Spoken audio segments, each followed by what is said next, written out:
Motion to open the Selectmen's meeting. Moved. Do I have a second?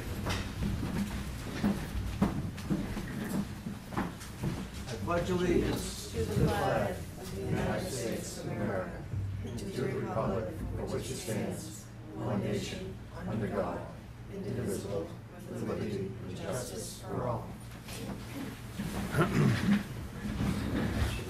Sorry. Well, that would have been good. Chuck almost pushed my chair out from behind me. That would have been good. You all would have laughed, I know. So, we have a very packed agenda tonight. It's complicated. We're going to do our best to stay on focus. Ellen, I want to thank you for putting together something that could have been very hard, and you know, she put it together in a very nice fashion. Damon is on the way, I think. So we have a public hearing at 7:15. And we do have an executive session after that. So, do we have any board and committee reports?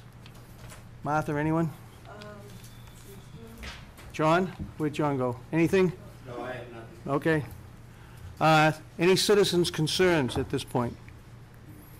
Okay. Are you going to be long? Do you want to try it? Or do you want to go on for a little new business? You're going to go? Okay, sure. Good. We now have the town administrator's report. I'll give you a quick update. Just wanted to let you guys know that the signage at the town rights-of-way has been purchased by PITA. They purchased the signs and the posts, and it's currently being installed. I guess they're working with UNH, the team from UNH, to get them all installed. We have appointed Brian Lombara is the newest member of our DPW as a truck driver equipment operator. He comes to us from FedEx, was his work experience. He's from Ipswich, Mass. So he will be starting very soon. The Materfield septic bids, the bid has been advertised. We'll be opening them on August 3rd. The hope of the recreation, excuse me, the recreation committee is that we can get it done before the fall, so we're moving full speed ahead on that. The sewer project bid opening was conducted, and the apparent low bidder was Joseph P. Cardillo and Son, and his bid was $345,312.38. Yes. I just wanted to highlight that briefly. To give you an example, there have been some conversations we've been having about the public safety facilities, and people are concerned about the amounts and how do they evolve, and this is a good example. This project, when we started talking about it, we gave it a price tag of approximately $750,000. That's what we thought the sewer connection would ultimately cost us. Then we went to town meeting. We got 10% of the projected cost for engineering. We had the engineering and design work done. Went out to, at that point, when the design was done, the best estimates of the engineers was that the project would be approximately $500,000. At that point, we went to town meeting, got the appropriation for the $500,000.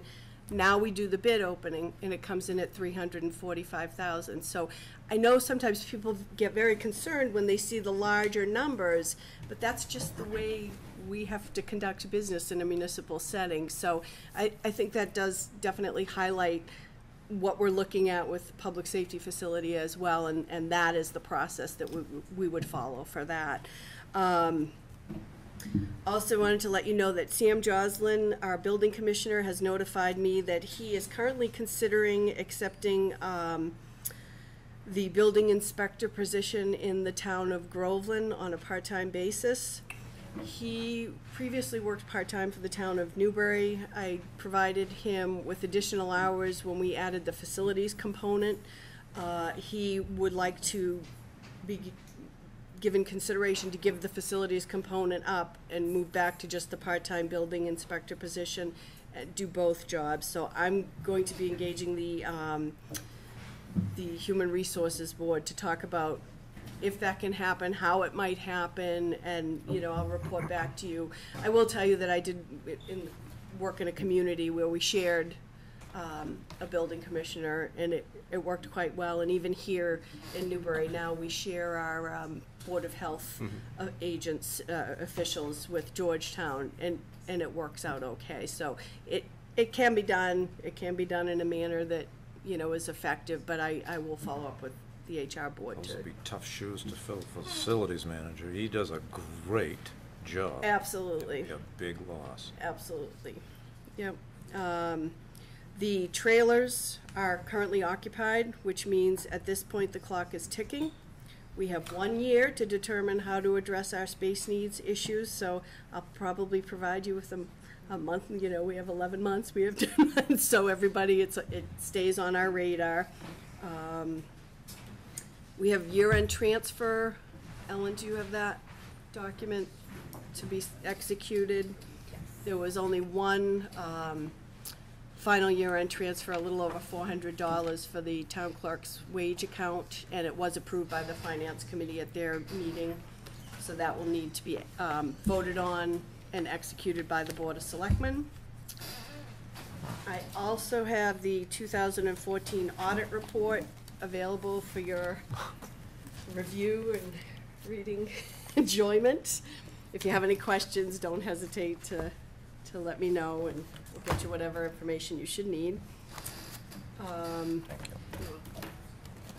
Reminder, the special election date is September 15th.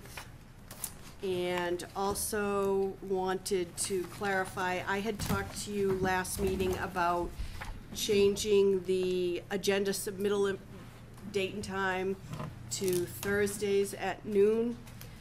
I should have asked you for Wednesdays at noon for the next Tuesday, so. Say that again?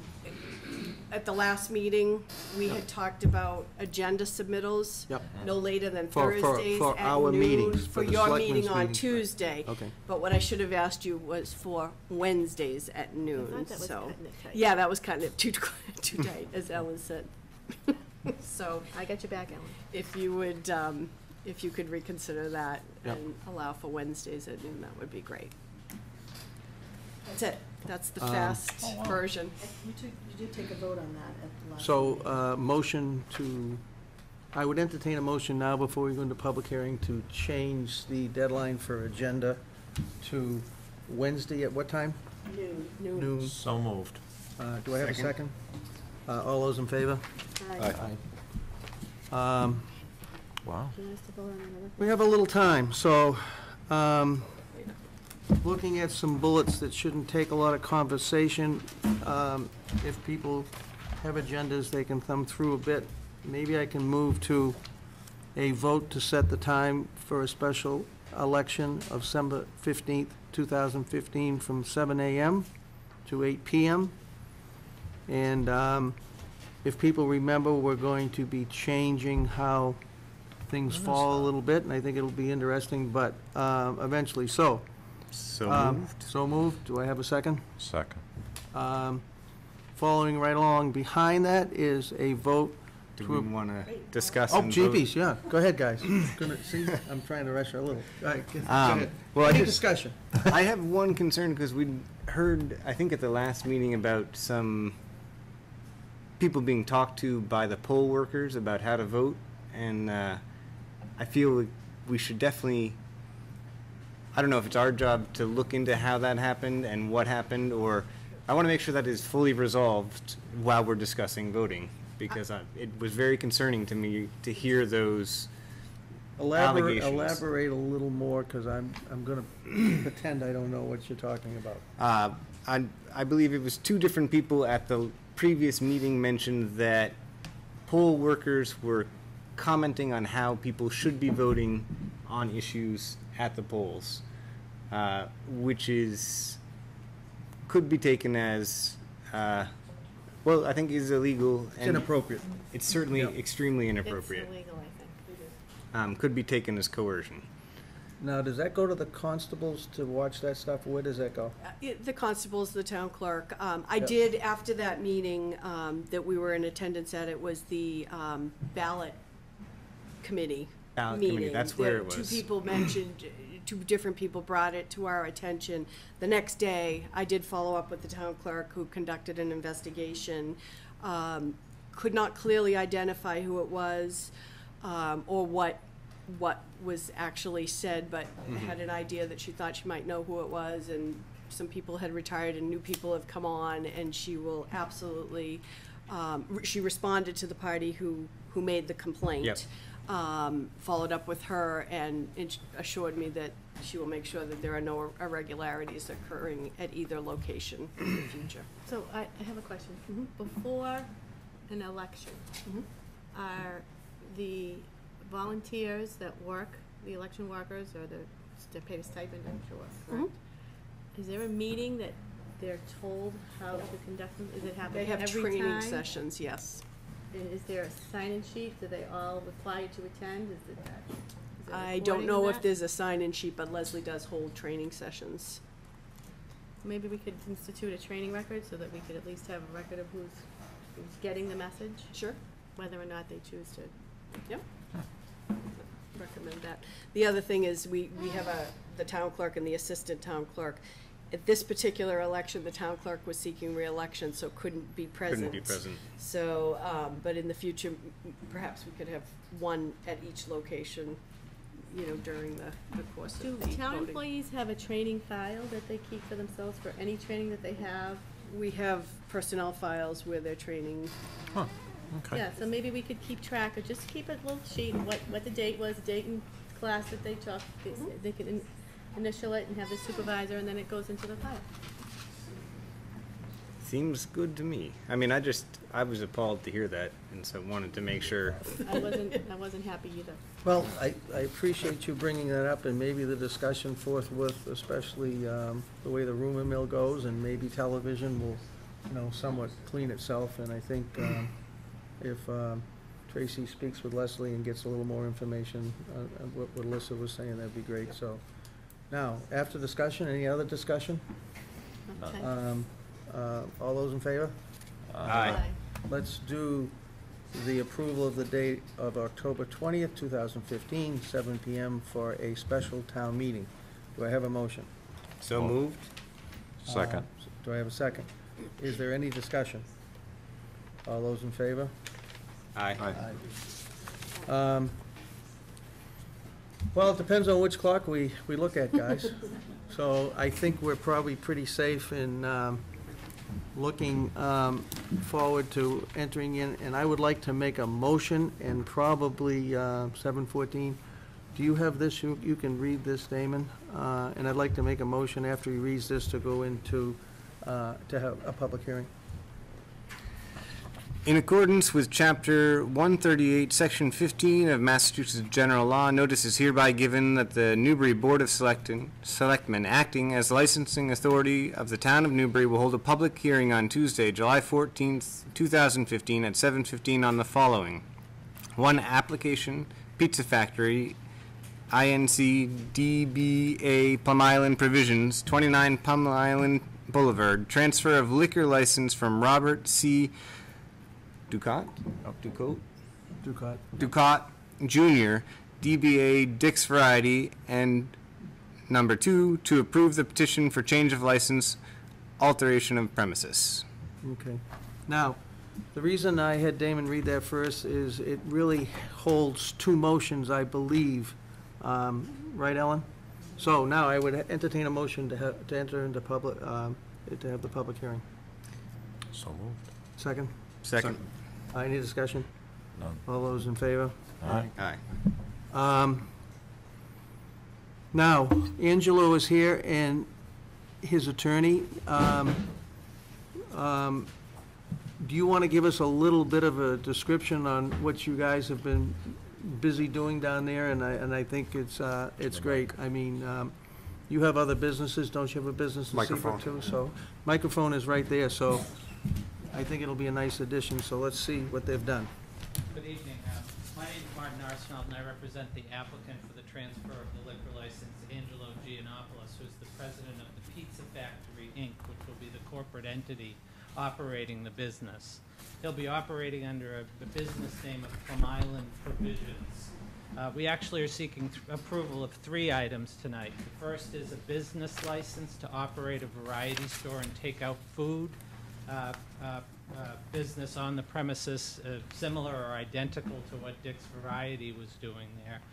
In connection with that, we're seeking the transfer of the beer and wine package store license that's connected with the premises. And finally, seeking approval of our permission to alter the premises in connection with that liquor license. By way of background, Mr. Giannopoulos has been in the restaurant business for many, many years. He's operated the pizza factories you've probably all seen in the local area. He's had locations in Amesbury, Newburyport, Georgetown, North Andover. He also operated the State Street Grill in Newburyport, the Gull Restaurant in Gloucester, Fishkill Tavern in Beverly. And in connection with some of those restaurants, he was named as a manager on the liquor licenses. There's never been any violation under any liquor license that he's ever been associated with. He purchased the property on Plum Island in April of this year and intends to live upstairs and operate the business, so he will be on site. As some of you probably know, he's undertaken fairly extensive renovations of the property to try and modernize it and improve it for the public. In sum, he has both the qualifications to operate the business and will provide a quality service to the residents of Newbury and the surrounding communities. Thank you very much, Martin. For a little clarification and to illuminate some of this, because I was, and maybe people already know on my board already, but I wondered why we were kind of involved in the alteration of the premise thing. And what it is it's part of the liquor license procedures, as Martin spoke to. So he spoke to 3 different things. One of the first bullets under new business is the business license. So why don't we take all 3 right now, and I'll ask for a motion which will contain discussion on his application for the pizza factory doing business as a Plum Island Provisions for the transfer of the liquor license from, was it in the name of Ducat? Yes, it was in Mr. Okay. Ducat's name. So I would entertain a motion for that transfer. Yep, motion to transfer license from Ducat to, what was the gentleman's name again? Angelo Giannopoulos. Giannopoulos. Second? Do we have discussion? Seems fairly straightforward. I don't see why that we would object. I can't see anybody coming more You're not highly making- recommended. You're not making the building bigger, right? Are you changing the footprint? Yeah, so, And actually, we have a couple more in our agenda tonight, so it's been done many times before. Do we So, want to see if there's any other abutters that have questions, or is this not? the Say it again, appropriate time? Alicia? Should we ask for any abutters, if any abutters here that want to speak, or is this not the appropriate time? Is there anyone here that would like to speak in favor or not in favor? So, that being said, good shot. all those in favor? Aye. Now, Got it. inherent to that is the approval for the petition for the change of license, which would also include the alteration of the premise. And once again, I would ask for a motion to approve that. Motion to approve the alteration of the premises? With all building and permits. Yep. in With all buildings Okay. and permits? Right. Second the And- motion. Yep. Any discussion? No. Any discussion? Anyone would like to speak from the audience? All those in favor? Aye. Going to the first bullet under new business, there is also a request for a business license for the other part of Lucky's business. And that would be for a business license for a common vicular. So I would entertain a motion. Motion to approve the license as submitted? Second the motion.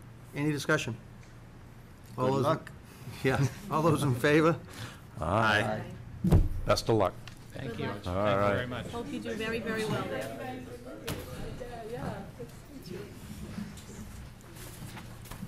Do we have to do a motion to get out? Do we make a motion to close the public hearing now? Go ahead. Motion to close the public hearing. So moved. Second? Second, any discussion? All those in favor? Aye. Um, Now, are we going into executive now? Yeah. Okay. This will be a roll All right, call. we have executive session. I am going to read the executive session. I'm going to Then we'll ask for a motion, which will be a roll call to go into executive session. We will be reconvening after the executive session. So I don't foresee it being particularly long. I move that we enter into executive session to discuss complaints brought against a public officer, employee, staff member, or individual. So we will need a roll call vote. Chair, yes, Jeff Walker. Selectman Chuck Bear, Yes. Selectman Damon Jesperson, Aye. Selectman J.R. Colby, Yes. and Selectman Alicia Greco. Yes. All right, so we will be, Tell us who's going into executive session with you, please. Ginny? It's against a public official, that's all. And you're going into executive session with this? Anybody else? Tracy. Tracy.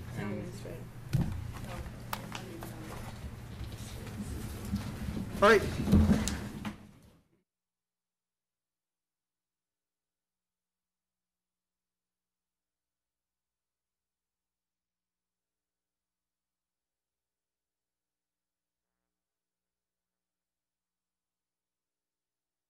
Chuck, where'd he go? Bathroom. Okay.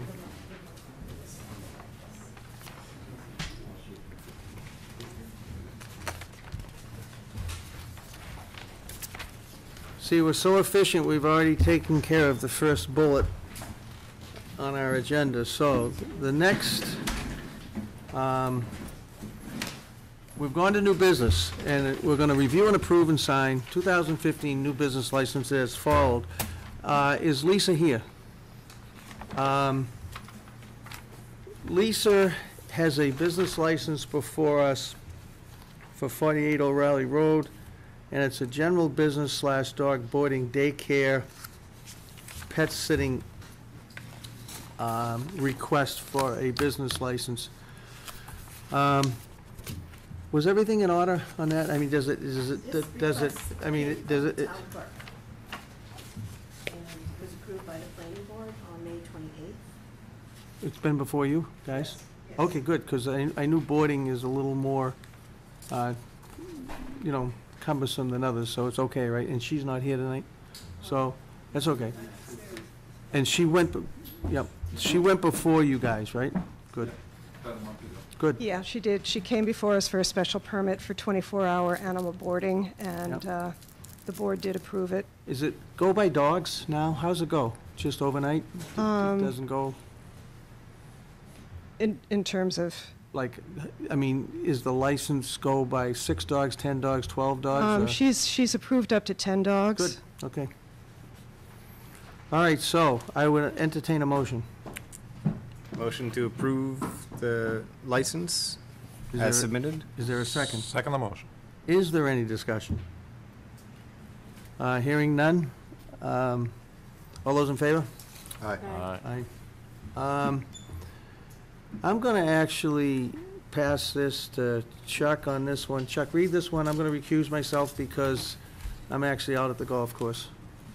Vote to approve petition for change of license and to sign ABCC Form 43 for Old Newbury Golf Club, 319 Newburyport Turnpike, change of manager to James M. Hilton. I'm going to recuse myself from this, but I guess I can ask for a motion. Yeah, motion to approve. Is there a second? Second. Is there any discussion? All those in favor? Aye. Aye.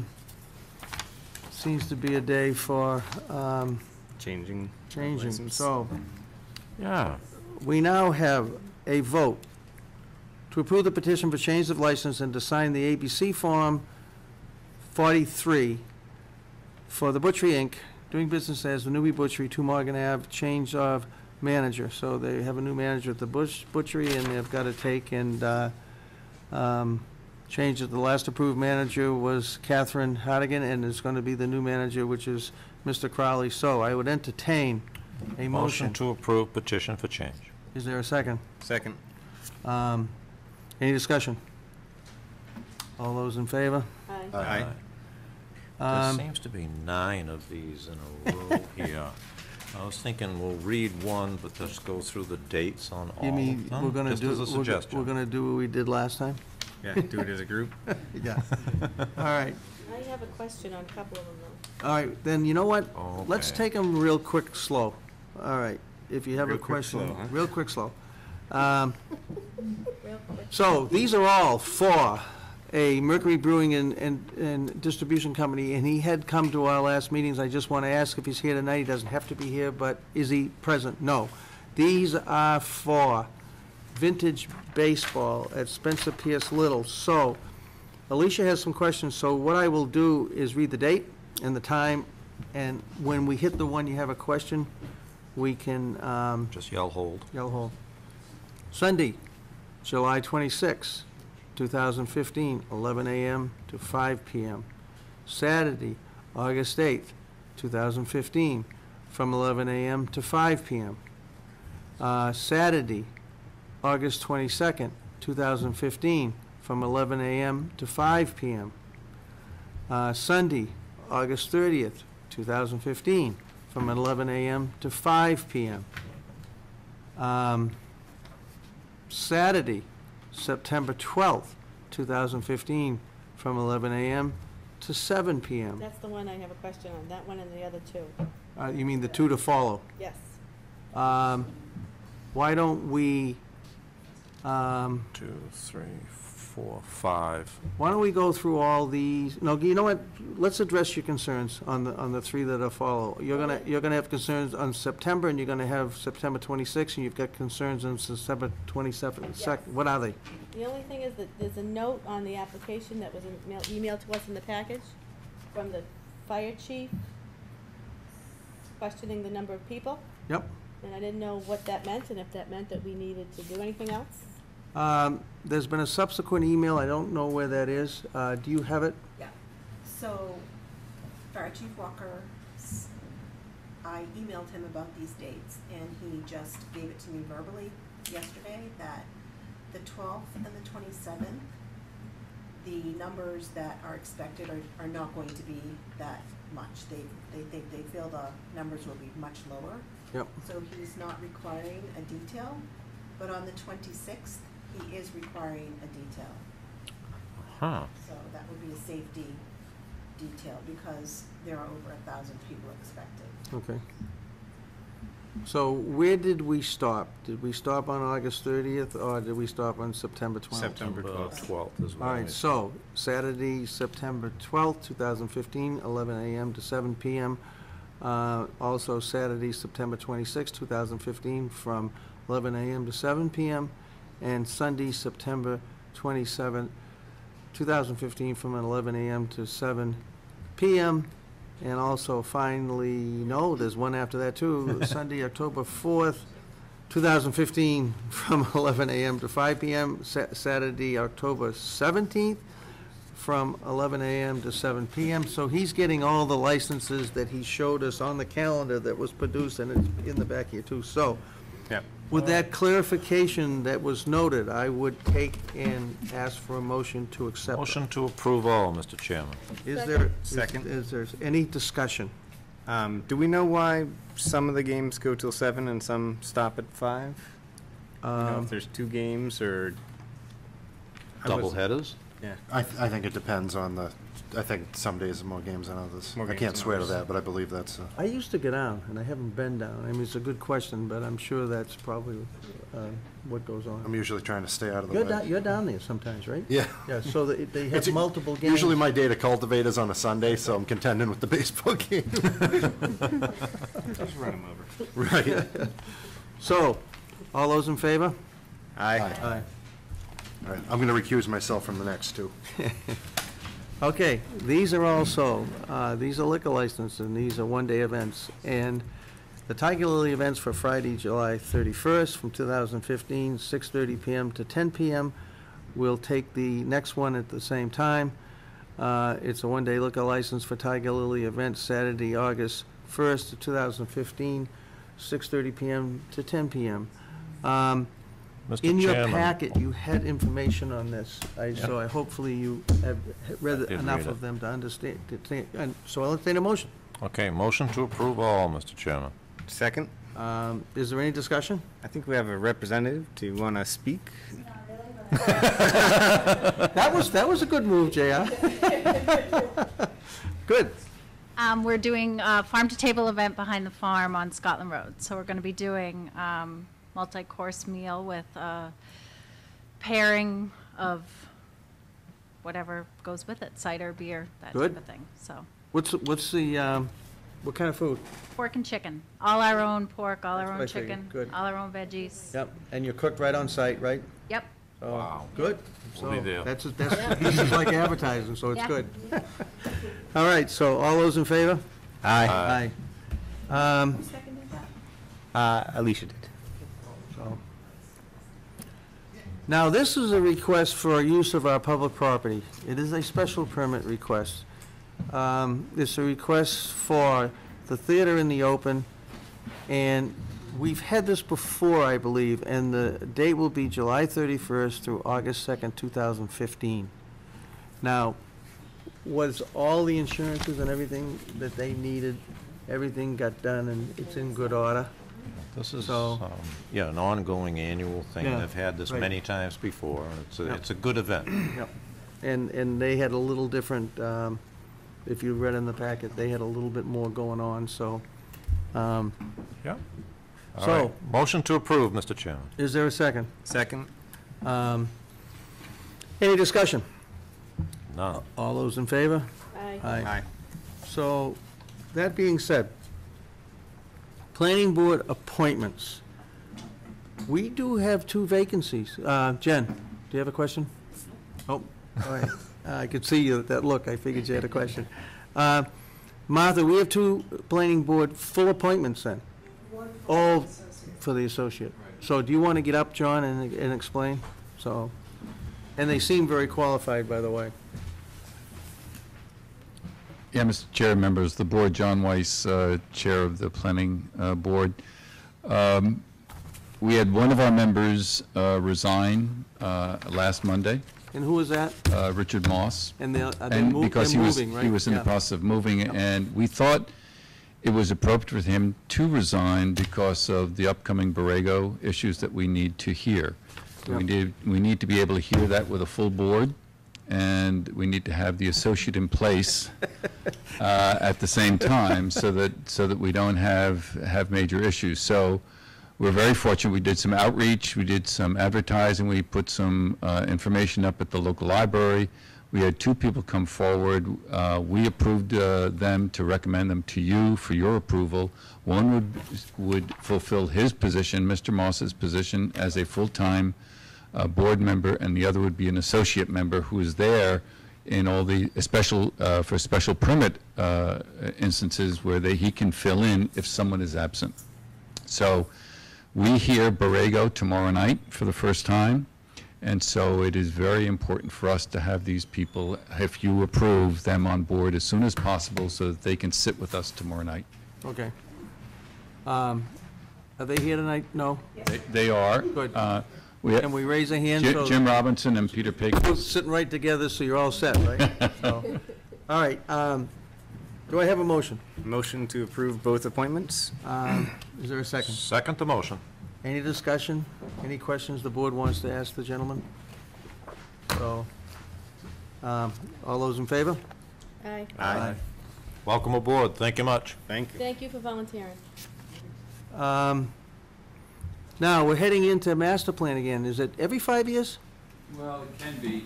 This is now. I was gonna say, we're a little, 10 years away. yeah, from the last. yeah. So, and it seems like we've got quite a good number. Martha or John, do you want to explain a little bit about what we're doing? And it's in our packet, guys? Yes, again, John Weiss, Chair of the Planning Board.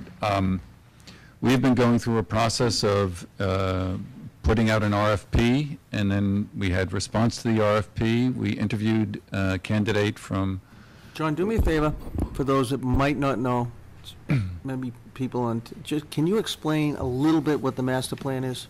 Sure. The master plan was first completed in 1980. It was updated beginning in the year 2000 and completed in about 2006. That document looked at the town's natural resources, it looked at open space issues, it looked at housing issues, it looked at economic development, in particular areas along Route 1 in terms of future development possibility. It looked at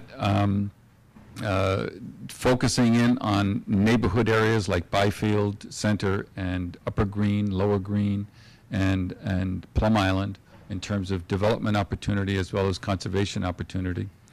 And it came up with a list of about 120 recommendations or so that was really well conceived, and we were very happy to see that 9 years afterwards, the board looked at this last year, and these are a list of recommendations that were from very high priority to low priority. Well, we'd completed over 55%, or were working on between 55 and 60% of all the recommendations that have been made, which is pretty good for a town that has really one full-time planner. So we were very happy with that progress. So what we want to do is go back and take a look at a number of demographic things. For example, MVPC, which does a lot of our work for us, had projected that we'd be at 8,800 people sometime soon. Well, we are really at 6,600. It's not a big number, but percentage-wise, it's a huge difference. And also, there are some projections being made by the Donahue Institute at the state that show us actually declining in population. Yes. It's very important for us to get this right, because the projections have an impact on the future needs of the schools, of Council of Aging, and a number of, as well as tax ratables.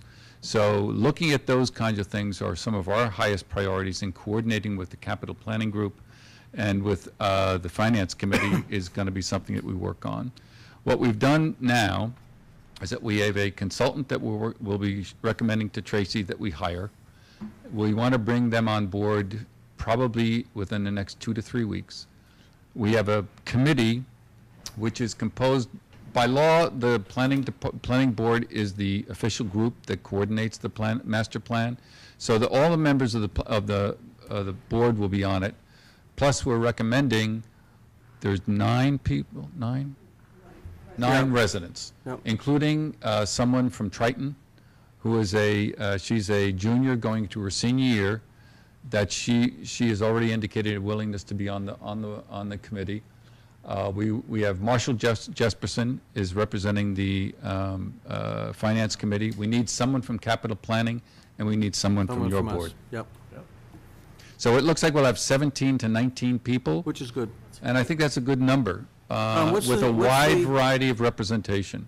What's the requirement statewide for master planning? What does it do for us in the state?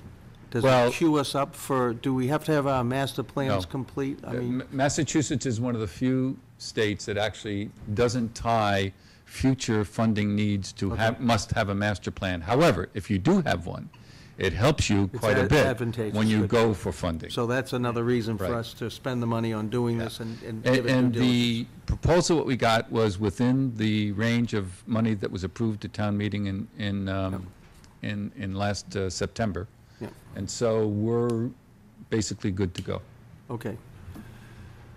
Thank you very much. Yep. So before us then tonight, and if it's okay, I would probably take the planning board as all members.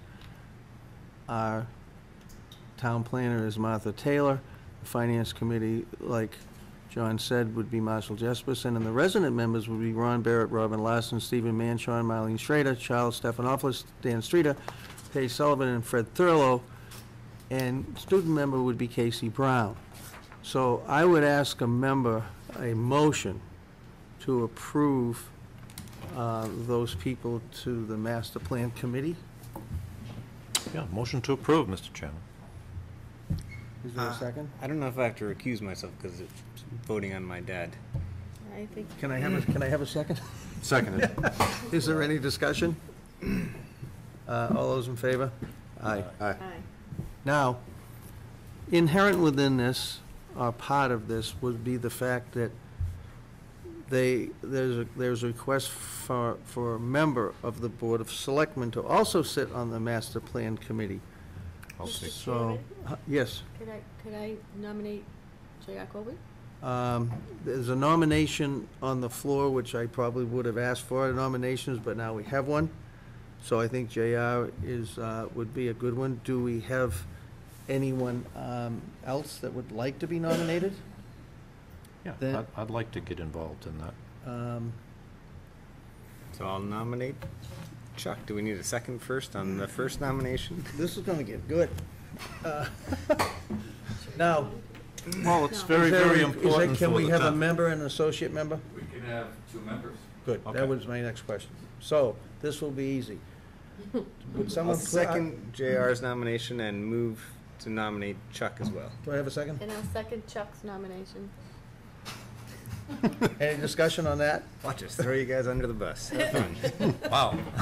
All in favor? Aye. Aye. I highly suggest that if one can't make it, that you guys have definite communication, so at least the other one can be present. I think it's good to have two people. That was part of the impetus So- for this. All right, Just quickly, Mr. Chairman, every time I've done or participated in a strategy plan or a master plan where the board has been involved with 1 or 2 members is excellent. Yep. It's really the best Yep. thing for the plan. It makes it stronger because it gives a lot more credibility in terms of when Yep. you get to implementation. so, I I'm mean, ve- go ahead, JR. I'm very excited about this. It seems like a very diverse group of people, and I think it'll be good. I think it's going to be good. Yep. Super. All right, thank you. Thanks, Chuck, for volunteering. J.R., thanks for going right into the dock. So, don't feel left out. All right, I don't. I'm sure I'll hear a lot. John, Yes. what are you doing here? Trying to get my road accepted. For folks that, and I might need Martha's help a little, how long, Martha, do you want to maybe bring us up to speed on how long ago that was that John came in for a subdivision of Livingston Lane, which is out on, go ahead. Yeah, Livingston Lane, Scotland Woods is off of Highfield Road, and it was one of our first open space residential subdivisions. I think we started it in 2004. And the road actually has been, the substrate of the road was done several years ago, and the final paving was done last fall. And we were waiting, the planning board was waiting until it went through one winter with the top coat to see how things fared. And it's in excellent shape. We've had our consulting engineer out there to look at it. James has been out there to look at it Good several question, times. yep. We've had a number of meetings out there. Both Scott, our engineer, and James have signed off on the road. The planning board has voted to release the performance guarantee. So, as far as the board is concerned, it's set. The process now is that John is requesting that it be accepted by the town. The process is for the Board of Selectmen to refer it to the planning board. The board has 45 days within which to make a recommendation. And then Say that one more time. the request goes to the selectmen, then the selectmen, under Mass General Law, refers it to the planning board. And the board has 45 days within which to make a recommendation back to the selectmen. All right, And so then- we're going to make a motion to send that request to you. Right, I think to accept the request and then All right. refer it to the planning board. You guys sharp on that, because you're going to be making a motion. Yeah. A motion to send the request to the planning board for review. Do I have a second? Yes, I'll second that. Any discussion? The only discussion I have is in the planning process for this open space, was it designated in the process that the road would be the town's road, or was it, It how was, is that was, that laid that was, out? that was part of the decision. Application, And part okay. of the I application just at the wanted to time. make sure, because sometimes, I heard, when we did our road for the open space planning, there were, people said, oh, you're gonna try and sneak it in as a town road later. And, wanted to make sure that wasn't going on. Right, the understanding always was that it would be presented to the town for acceptance. Now, that being said, with John and Martha here and the rest of the board, we're touching on a subject that probably, and I'm going to put this out for maybe our next meeting, to think about how we want to start to look at the philosophy of whether, John, you're protected by a long period of time. But this is a very small town. We do have some subdivisions. We could have more. If we ever hit the projected levels of 8,800, we'll have a lot more. I will put this forward as my concern, that some subdivisions from this point on, we maybe should look at whether they become town roads and the town goes about having all the responsibilities of plowing and maintenance and all the other sundry complications that go along with approved town roads.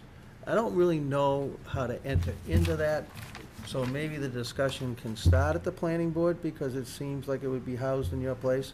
And I don't think it has to be something that sounds like it's punitive.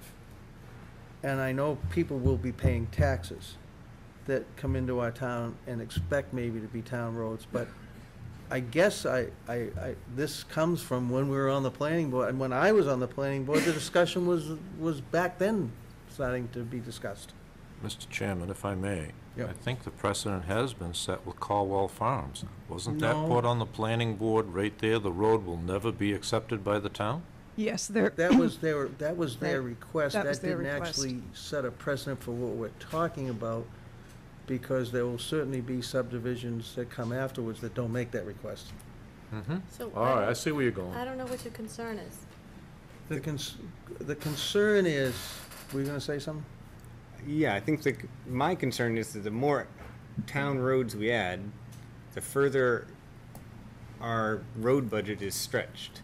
And the question is, do we want to encourage subdivisions to come in as owning their own roads, or would we prefer that they create roads that the town can accept? Excellent topic for the master plan. And also, it has been at a discussion at your board, Martha, and John before, so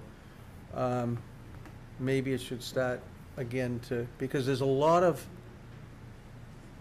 it's not only philosophy that's involved, but there's probably state statute that goes along with that too. The biggest question, John, can you run up the microphone, please? Sorry.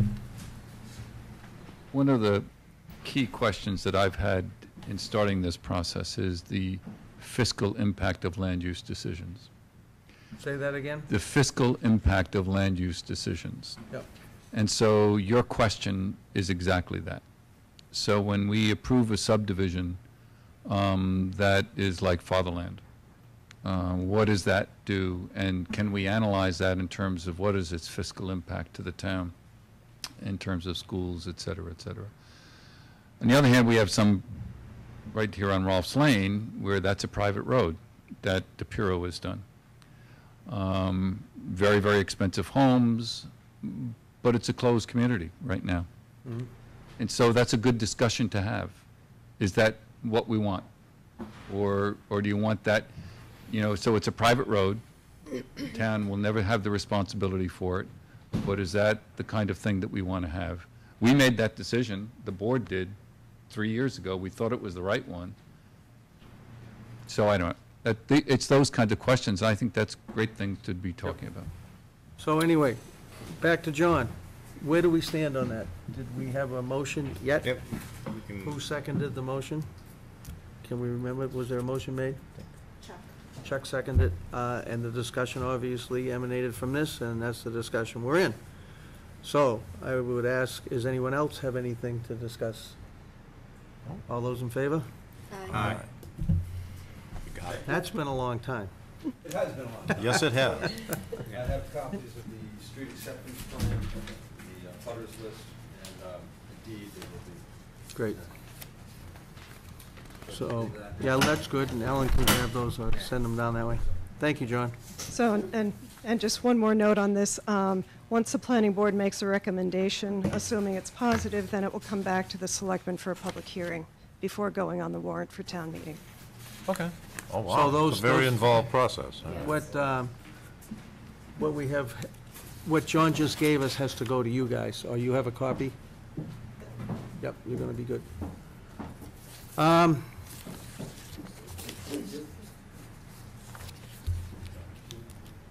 Okay, discussion with the Fish Commissioners, this is one of the bullets on the agenda. Discussion with the Fish Commissioners for a proposed plan for opening moderately contaminated flats. I think that's great. Who wants to speak?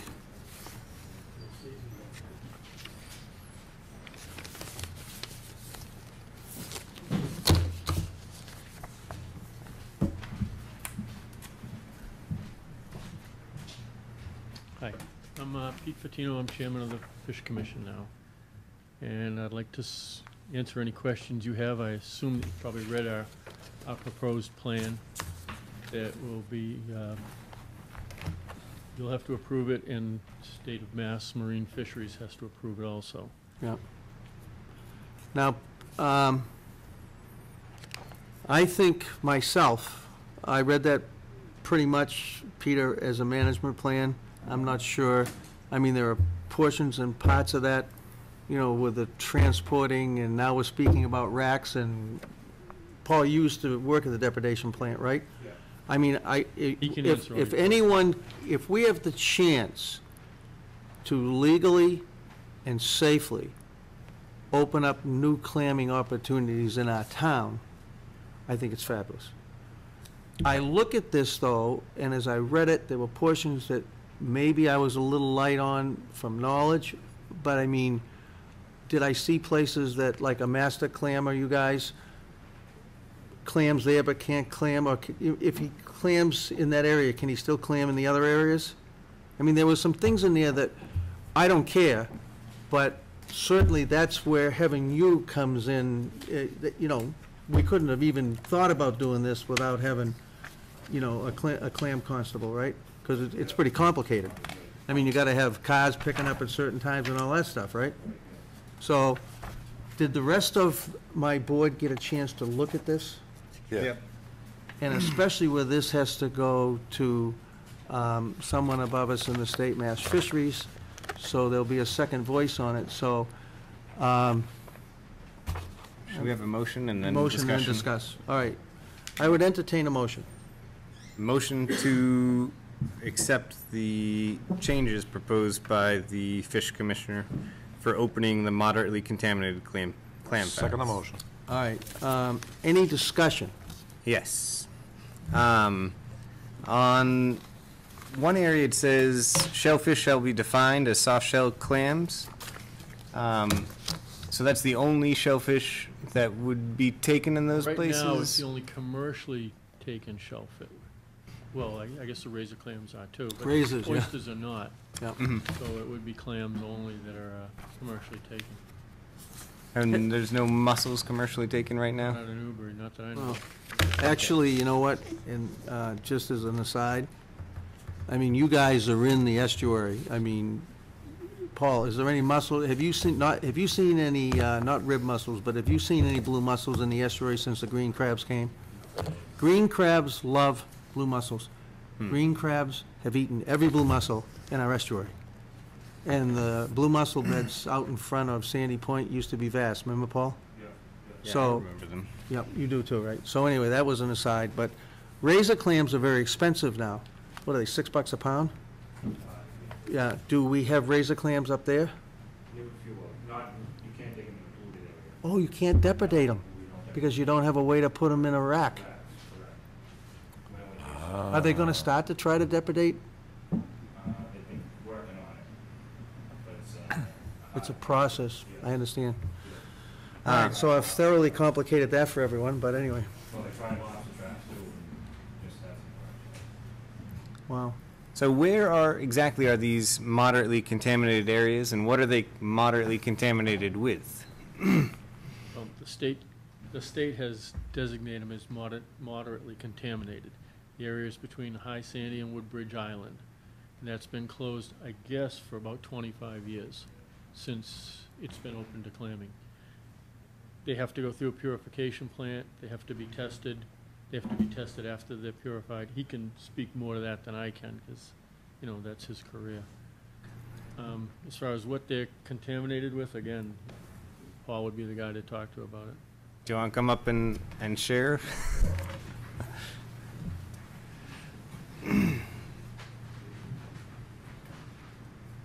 Paul, so that area is gonna be, if I kinda looked at that right, like, the line goes, does the line go right through my island, Seal Island, across the wigwam, right? Yeah. So it's gonna be obviously in Newbury, right? All right. Underneath the bridge, Yep. right up to High Sandy. Yep. It's a big area. Yeah, it is. It'd be interesting. It'd be nice. Is Newburyport gonna be able to do anything on their side? Are They're actually open now. See, that's, so let that be known that we're starting into that, and once again, because, There's plans there, Newburyport's on Yeah. the side of the All line. right. It's gotta be planned. all right, so any questions you guys have for Paul? So now we're catching up. Yeah. So, do you know what sort of contaminations There's are just a in there? guideline through the federal, they have a guideline, they come in certain the contamination. We take them in on Monday, and then we have a lab person there that tests them from Monday, Tuesday, Wednesday, and then they get released on Thursday. So when they come in, they test them like 1,000, and when they leave the facility, it's less than 17, so. Now, you know where he's talking about, right? Yes. The depredation. Yeah. For those, everyone realize there's a depredation plan on Plum Island? The state runs that, right? Yeah, the state runs that, Yeah. correct. So, and it would actually, for people that don't know, there've been times when they were gonna close that down because of non-use, Yes, right? correct. So, this is another factor that would be great, because if we lose that, we'll probably never get another one up, will we? Then we'll get another, no. And So- then you can look, the closed areas be closed, because Forever. if the biologist goes, and there goes the clamming industry. Yep. Then we're gonna get clams from out of state, So, you know what so even though the management plan might have seemed a little daunting for us, it's gonna be looked at by, I mean? Like I say, the division will look at it next, yep, and I'm pretty sure they're gonna shoot it down, to be honest with you. It's, we've been fighting with them for the last 4 years about the money. You know, we pay 300 for residents, and they think 400 for non-residents is high. Hmm. I don't know why, we pay the 300. So, Well, if they shoot it down, then it doesn't open. How does it, go ahead, Dana. how does that compare with what Newburyport's done? Newburyport, see, they don't have open areas either, like we have open areas. Yep. Yeah, they're totally closed. 300, see, Newburyport and Salisbury only have the one. Okay. I think it's 200, Yeah, 200, 200 for yeah. both sides, 200 for both sides, so they're trying to compare that. They have, Theirs, you know. Newburyport has a $100 residence and a $200 non-resident. We were asking for we have a $300 resident, so we were asking for a $400 non-resident, Well, the $2 $2 rack fee, and that's the same as what Newburyport has. So if they do shoot it down, we'll try and argue with them about it. You know, Yeah. It's, if they compare us to Newburyport, it's apples to oranges, Yeah, right, Right. absolutely. you know, it's, I'm Because gonna, you have other resources, obviously. I'm gonna try and find out what Ipswich, charged the Newbury diggers. I think it was $300, but I don't know when they had contaminated I think it's flats. 300 too. But I That don't know was what they years. charge their resident, diggers. And if I can document that, then I'll try to blow a hole through their argument. And you're gonna keep us in the loop too, if Absolutely. we're needed to facilitate a different change of what we've got going, so.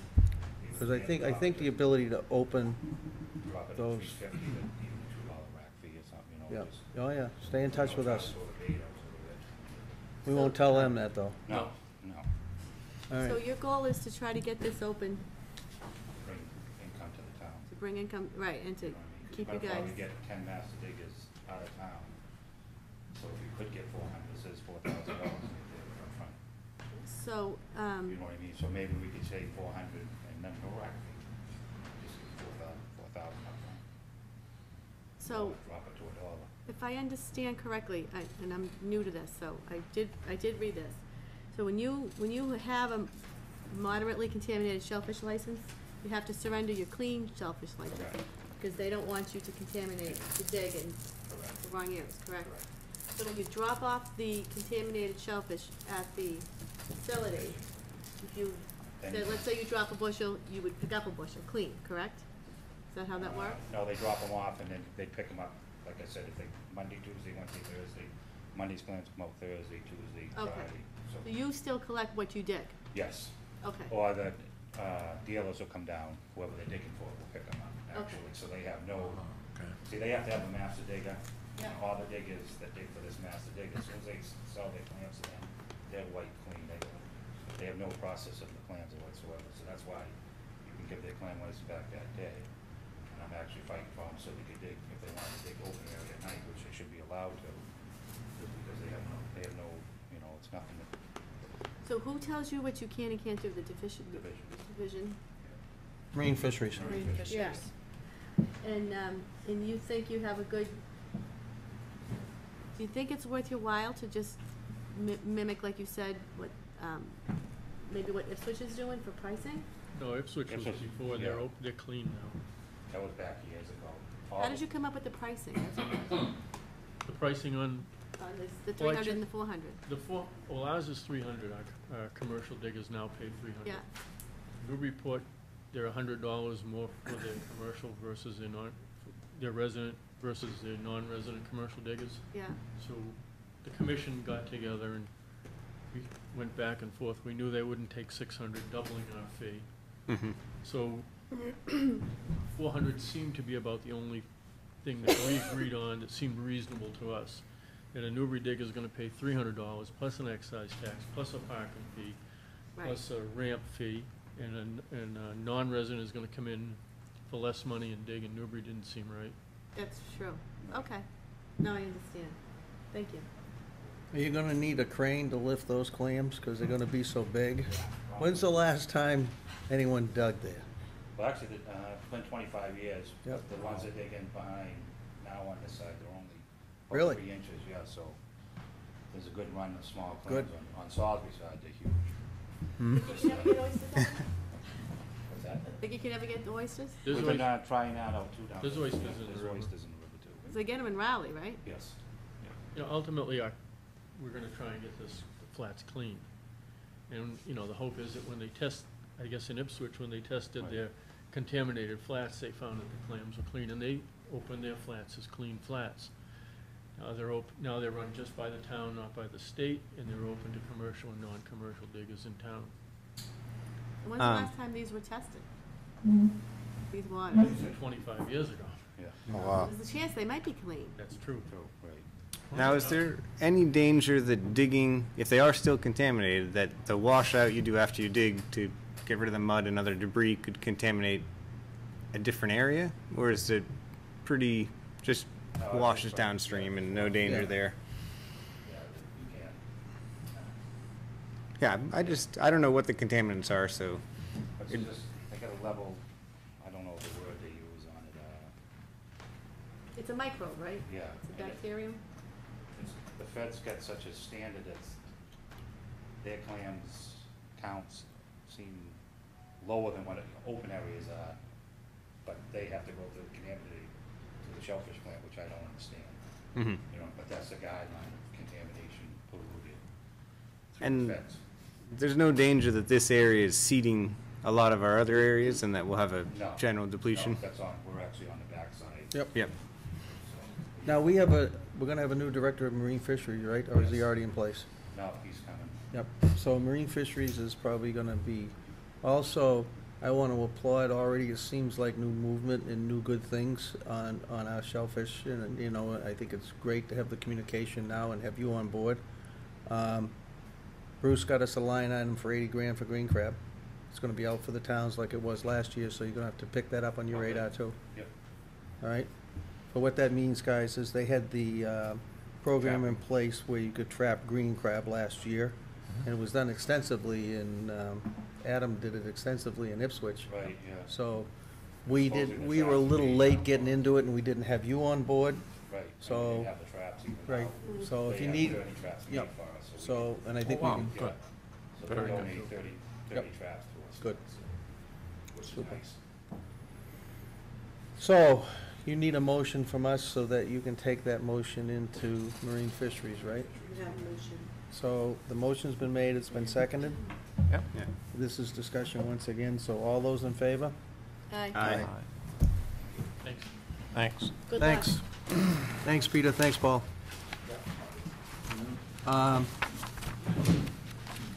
See you guys.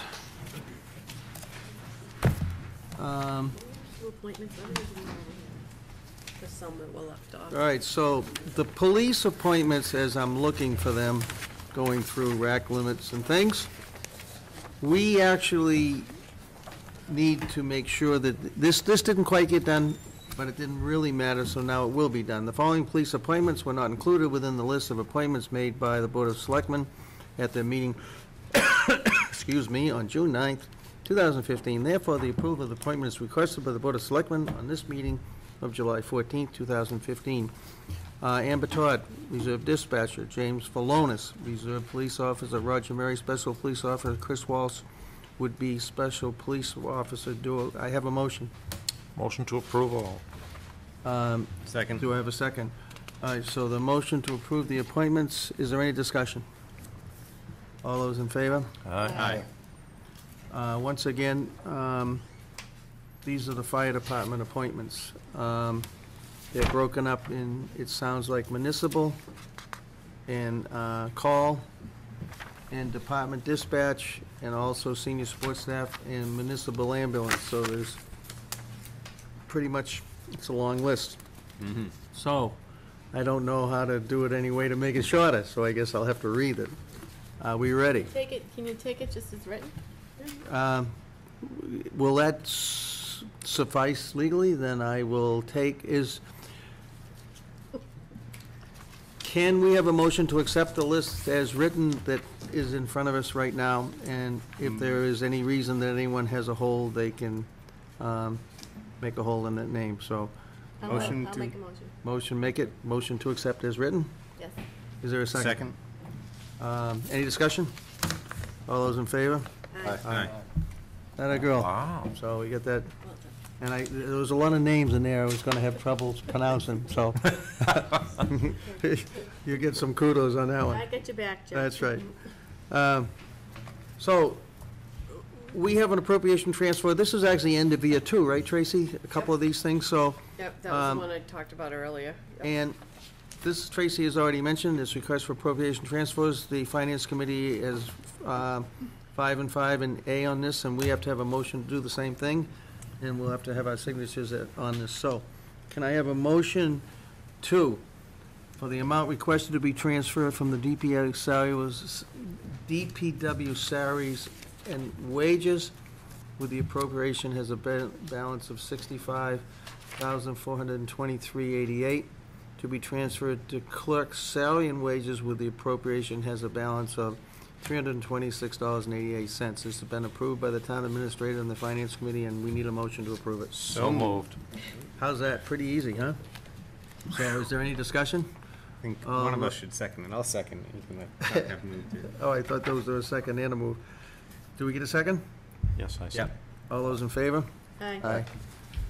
All right, we now have a lease in front of us that has been long sought between the town, Protection 1 and Protection 2. I imagine everyone has had the chance to read the lease. The lease is complicated, but basically, most of it is boilerplate and seems to protect all those involved. Protection 1 and Protection 2 had lawyers involved, and we had town council and town administrator. So I would ask for a motion to sign these lease agreements from my board, and if there's any discussion, we can certainly have it. So may I have a motion? Motion to sign the lease agreement, Mr. Chairman. Second. Discussion. One thing that sticks out to me on Pro One, the notary is from Maine. I mean, I'd be surprised if lawyers miss this, but it just kind of stuck out to me. Okay. Because he was on vacation and it had to be done that day, so we Right. took it to a notary in Maine. Is that okay? Because And I thought then- notaries yes. were state bound. It was Notary notarized. public? No, I think that's a It fit. was a notary, Yeah. and then he brought the original back to me. Okay, so that appears to be Well- legit. The attorney that was working with them approved it. And requested it. So we can approve But the. not ours.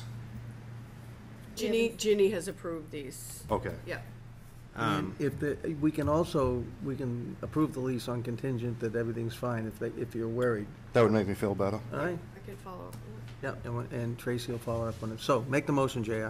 Oh, did you make the motion, Alicia? I seconded. Okay, so. we'll amend the motion? Amend the motion. I'll take an amendment to the motion. I make a motion to, and correct me if I don't do this right. I make a motion to approve the lease agreement pending, As amended. pending everything being in order. Okay. Second. Suffice? Yep, it's good I enough. will withdraw my motion in lieu of his. And do I have a second on JR's? Yeah, I second it. Okay. Any more discussion? What? Yeah, are you shocked? I have questions about it. I was curious how the municipal building project would affect or not affect these leases and our agreements with the protection company. I think at least Pro 2, it says that the lease would be null and void upon. It's addressed in there. Okay, We I did have missed that that part. conversation throughout the Had to read discussions. very quickly. And it would be nullified at All the right. point when we had the firm read it. Well, oversight and reading, but So it seems to be pretty well done. So, all those in favor? All the discussion ended? All those in favor, aye. aye. I just heard John and wasn't sure if he was Okay. bringing something up. John, did you have anything for us in the discussion? No. Okay. We took care of those bullets earlier. Chuck Yeah. has asked that we put something on the agenda, so Chuck, I'll let you explain it. Okay, I noticed that the planning board was going through all of their bylaws and upgrading them or deleting as needed, and I thought that perhaps we should take a look at our bylaws and see if there are any, conflicting or redundant bylaws. You mean the other, some of the other town bylaws? Yes, other than planning. I mean, they're doing a Yeah. great job doing theirs, and I thought we should jump on board with that and go with it. So the first thing I said to Chuck, I said, go ahead, you do it. How'd that go? How long's it taking you guys? Years? So anyway, that being said, when Chuck looked at me and laughed, Yes. Tracy, what will we do in a situation like that? Because I think Chuck's request makes sense, because the planning board's entering in it, we probably have some overlap and some redundancy, like Chuck said. Where would we, or what would we head into it with our type of resources available? A couple of options. I mean, one of the things we'd like to try to do, and I have tried, but unsuccessfully, is getting maybe a law clerk or someone from one of the colleges to come in and start looking through it and trying to address it that way. I mean, earmark some of the things that seem. Well, just to start reading through. I mean, it's just very time consuming. The only other option is to hire a consultant to go through it for us. Aha. Now, Get an intern. have we proposed to any of the law schools nearby that someone do it as a senior project or something like that? I believe the town clerk has looked into that. I know I had some conversations with a couple of people on various boards and committees here to see if they could reach out, but we didn't have anyone come running, but we can So we could certainly actually continue trying.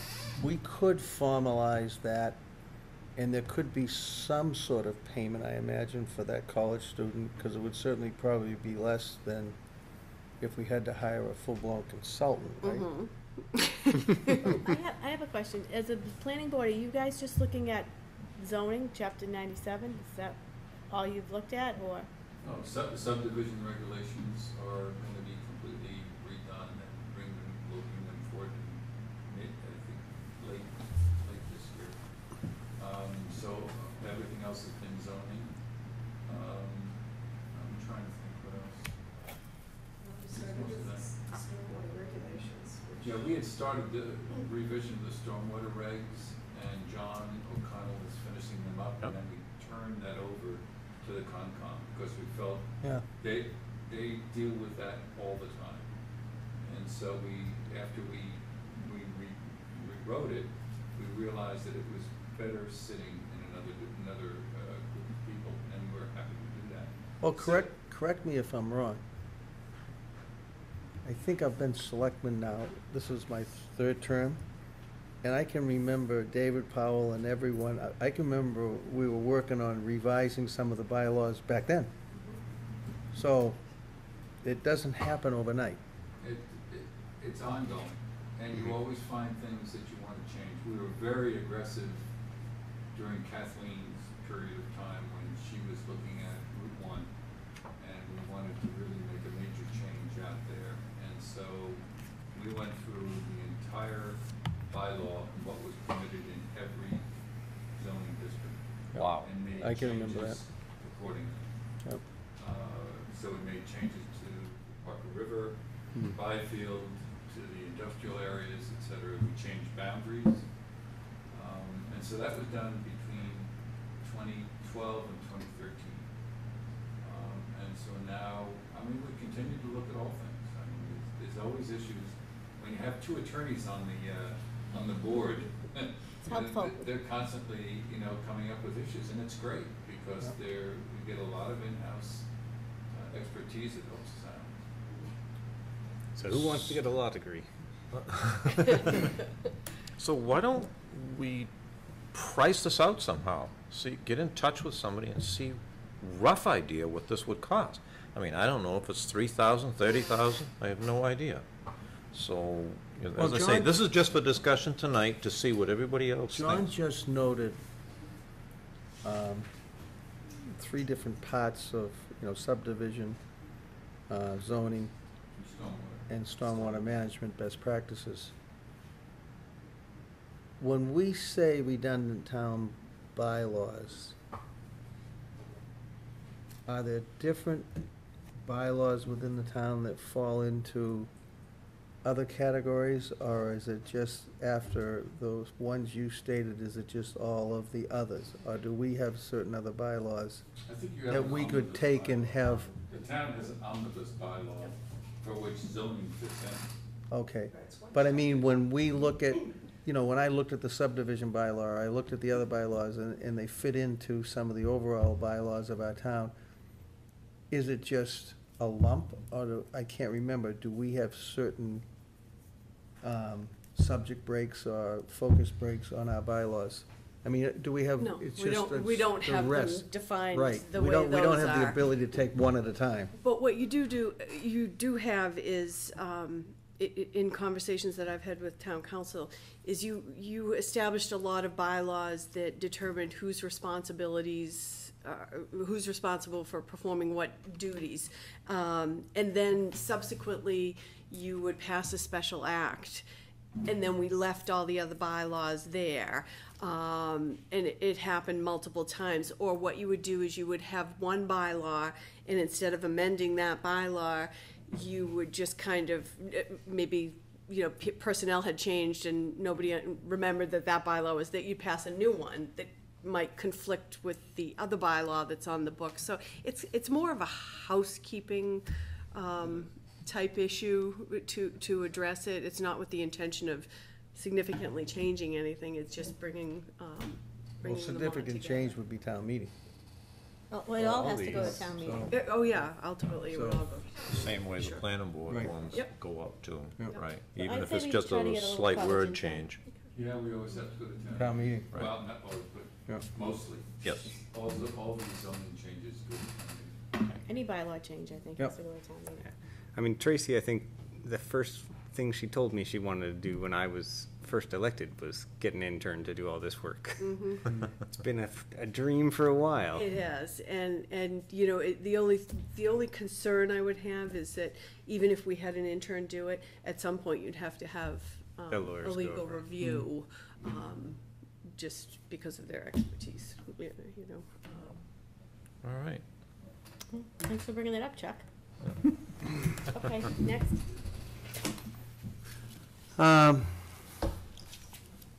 Alicia, we had talked a little bit, this was on the agenda, and this comes from the newspaper, right? And you had thought a little bit about this. Do you want to grab this one? Sure. So I saw that Newburyport signed this community compact program with the governor's office, and I thought, hell, why can't we do it too? So I called Jeff, Yep. and asked him, I said, and then I think I emailed you, and I said, can we put it on the agenda to discuss? I think, from what I've read on it, and thank you for putting all that information in here, because it was more than I found, that I had time to look for, actually. But I think that we don't have really any economic development in town. We don't have no water. I mean, it would be nice to have it, but I think with the best practices of how they want, how the state would like us to sign some kind of a best practices. Just like you said, kind of like a housekeeping issue with the bylaws. It would get us some money, like grant money, anything. I just think it's worth contacting the governor's office and finding out what the smaller towns are doing, and if it's something that would be a good fit for Newbury. Now, this is, when I looked at this, what'd you say? There's quite a bit of... Might have jumped the gun. I've already been in contact with them. Good. You took my ball and ran with it. Basically, they're trying to, champion municipal interests and help guide us and provide us the resources that we need. So the best practice areas that I thought most fit our needs, Newbury's needs, you had an opportunity to apply for at least 3 for your preliminary discussions. So one of the areas that was addressed was financial management, and although we have been implementing a lot of controls, we do not have policies adopted. There have been a number of drafts that have gone through the various boards and committees, but we've never had a formal adoption. So that was one of the areas. The other one was relative to energy and environment, and it was very specific to climate change mitigation and adaptation, in particular coastal resiliency. So I applied for that one. I had talked to John O'Connell, and his group is very involved in that, and also bringing the public safety component into that, because I think sometimes it gets lost, the costs. Number one, the financial impact, but also the logistics.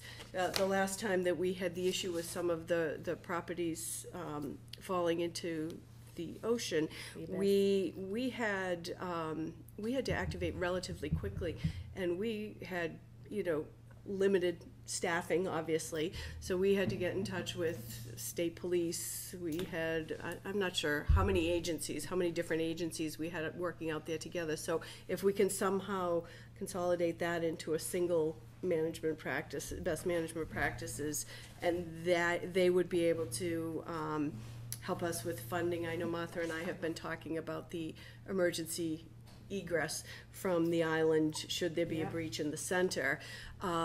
That's something we might apply for a grant for. So if we can kind of get this on their radar, and that will, bring us to the top maybe for a change, that would be great. And the other issue, the third, was a financial management area relative to capital planning, long-term capital planning, and we all know that we've deferred ordinary maintenance for a significant amount of time. And now we're faced with these issues regarding public safety and space needs. That's right. Even separate from the public safety. So in other words, space this is needs. in addition, but it's not going to affect the procedures and protocols that are evolved around Chapter 70 and Chapter 90 monies? Nope. It's all grant money. No, this is separate from those pools of And money. this would facilitate the ability to apply for grants and information and where to go for those things. Right. But I noticed in some of this thing, they're talking about Lawrence and Chapter 70 money, and I'm thinking, I didn't read that. I Yeah, didn't get no, that out of this. that's separate. That's separate from what this is. So those are all in, they're being considered. They'll come back to us and say, okay, we're interested or we're not. Thank you for doing that. As soon as I hear back from Did you them. happen to see if there's anything that we could possibly partner with Triton and get them some money for public transportation or something to that, or Whittier or anything like that? There is a section for transportation, transportation and safety. I think transportation and safety. I did not put anything in here. I would think Whittier would, Triton would have to Because they're a separate municipality. Right. Okay. Right, that would have to come from the school committee. But certainly, I mean, if they want to look at it from a regional perspective, we absolutely want to partner with them. Okay. Yep. So we don't need a motion on the capital compact program to be able to sign on to something, because we're basically doing that anyway, or do we need a motion? You don't need a motion. Okay, Nope. so that's good.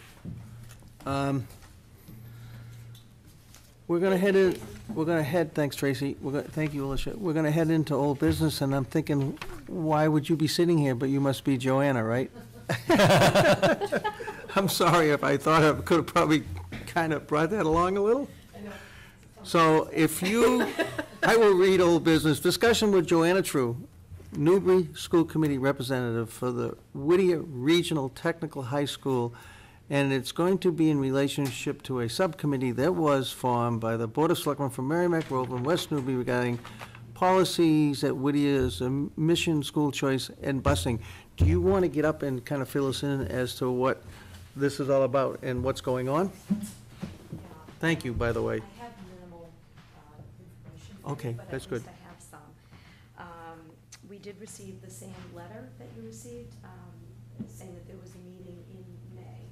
And two of our members, I believe it was two, attended the meeting.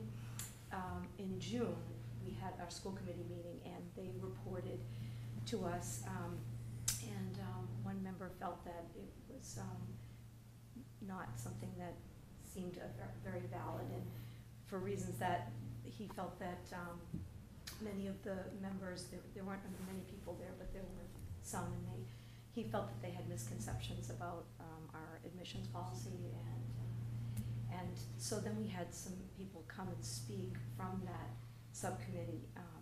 They also had many misconceptions about our admissions and about, it was busing and school choice, for those, many misconceptions, and they came with, not with questions, unfortunately. So had they come with questions about these things, we could have answered them, but instead it wasn't, unfortunately, very productive when they came to speak to us. Was it confrontational, or?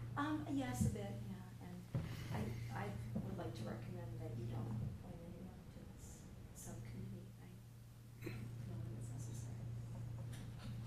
That's my recommendation. Do you wanna, I would like to introduce myself, if you just wanna know real quick, that I was appointed by the Triton School Committee. Great. And, that was in October of 2013, and then in March of 2014, I was reappointed for a 3-year term.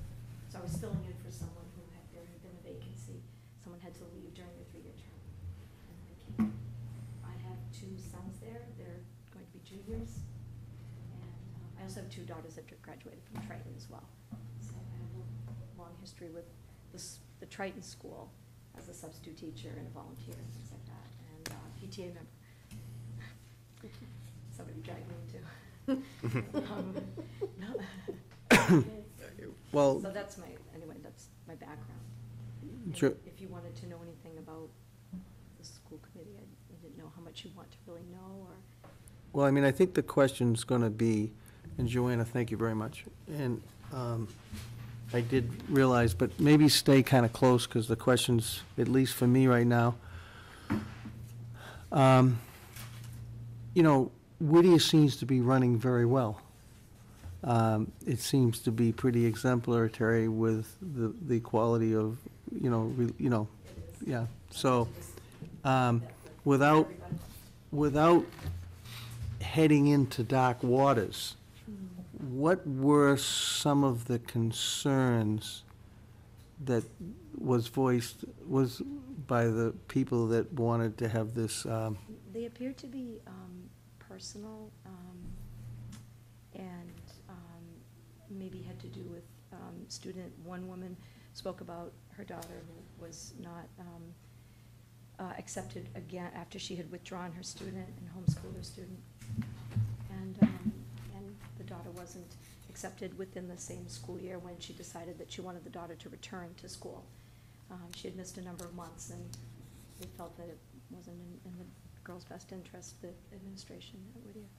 I'm giving you the quick version, but so she spoke about that. But it was difficult for us to understand what it was that they wanted and what their questions were. They weren't very clear. We had a very difficult time.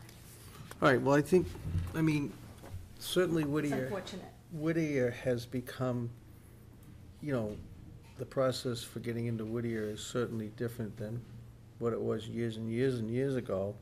And it's become selective, and I think they've done a very good job in making sure the school is progressing at a very high level of education.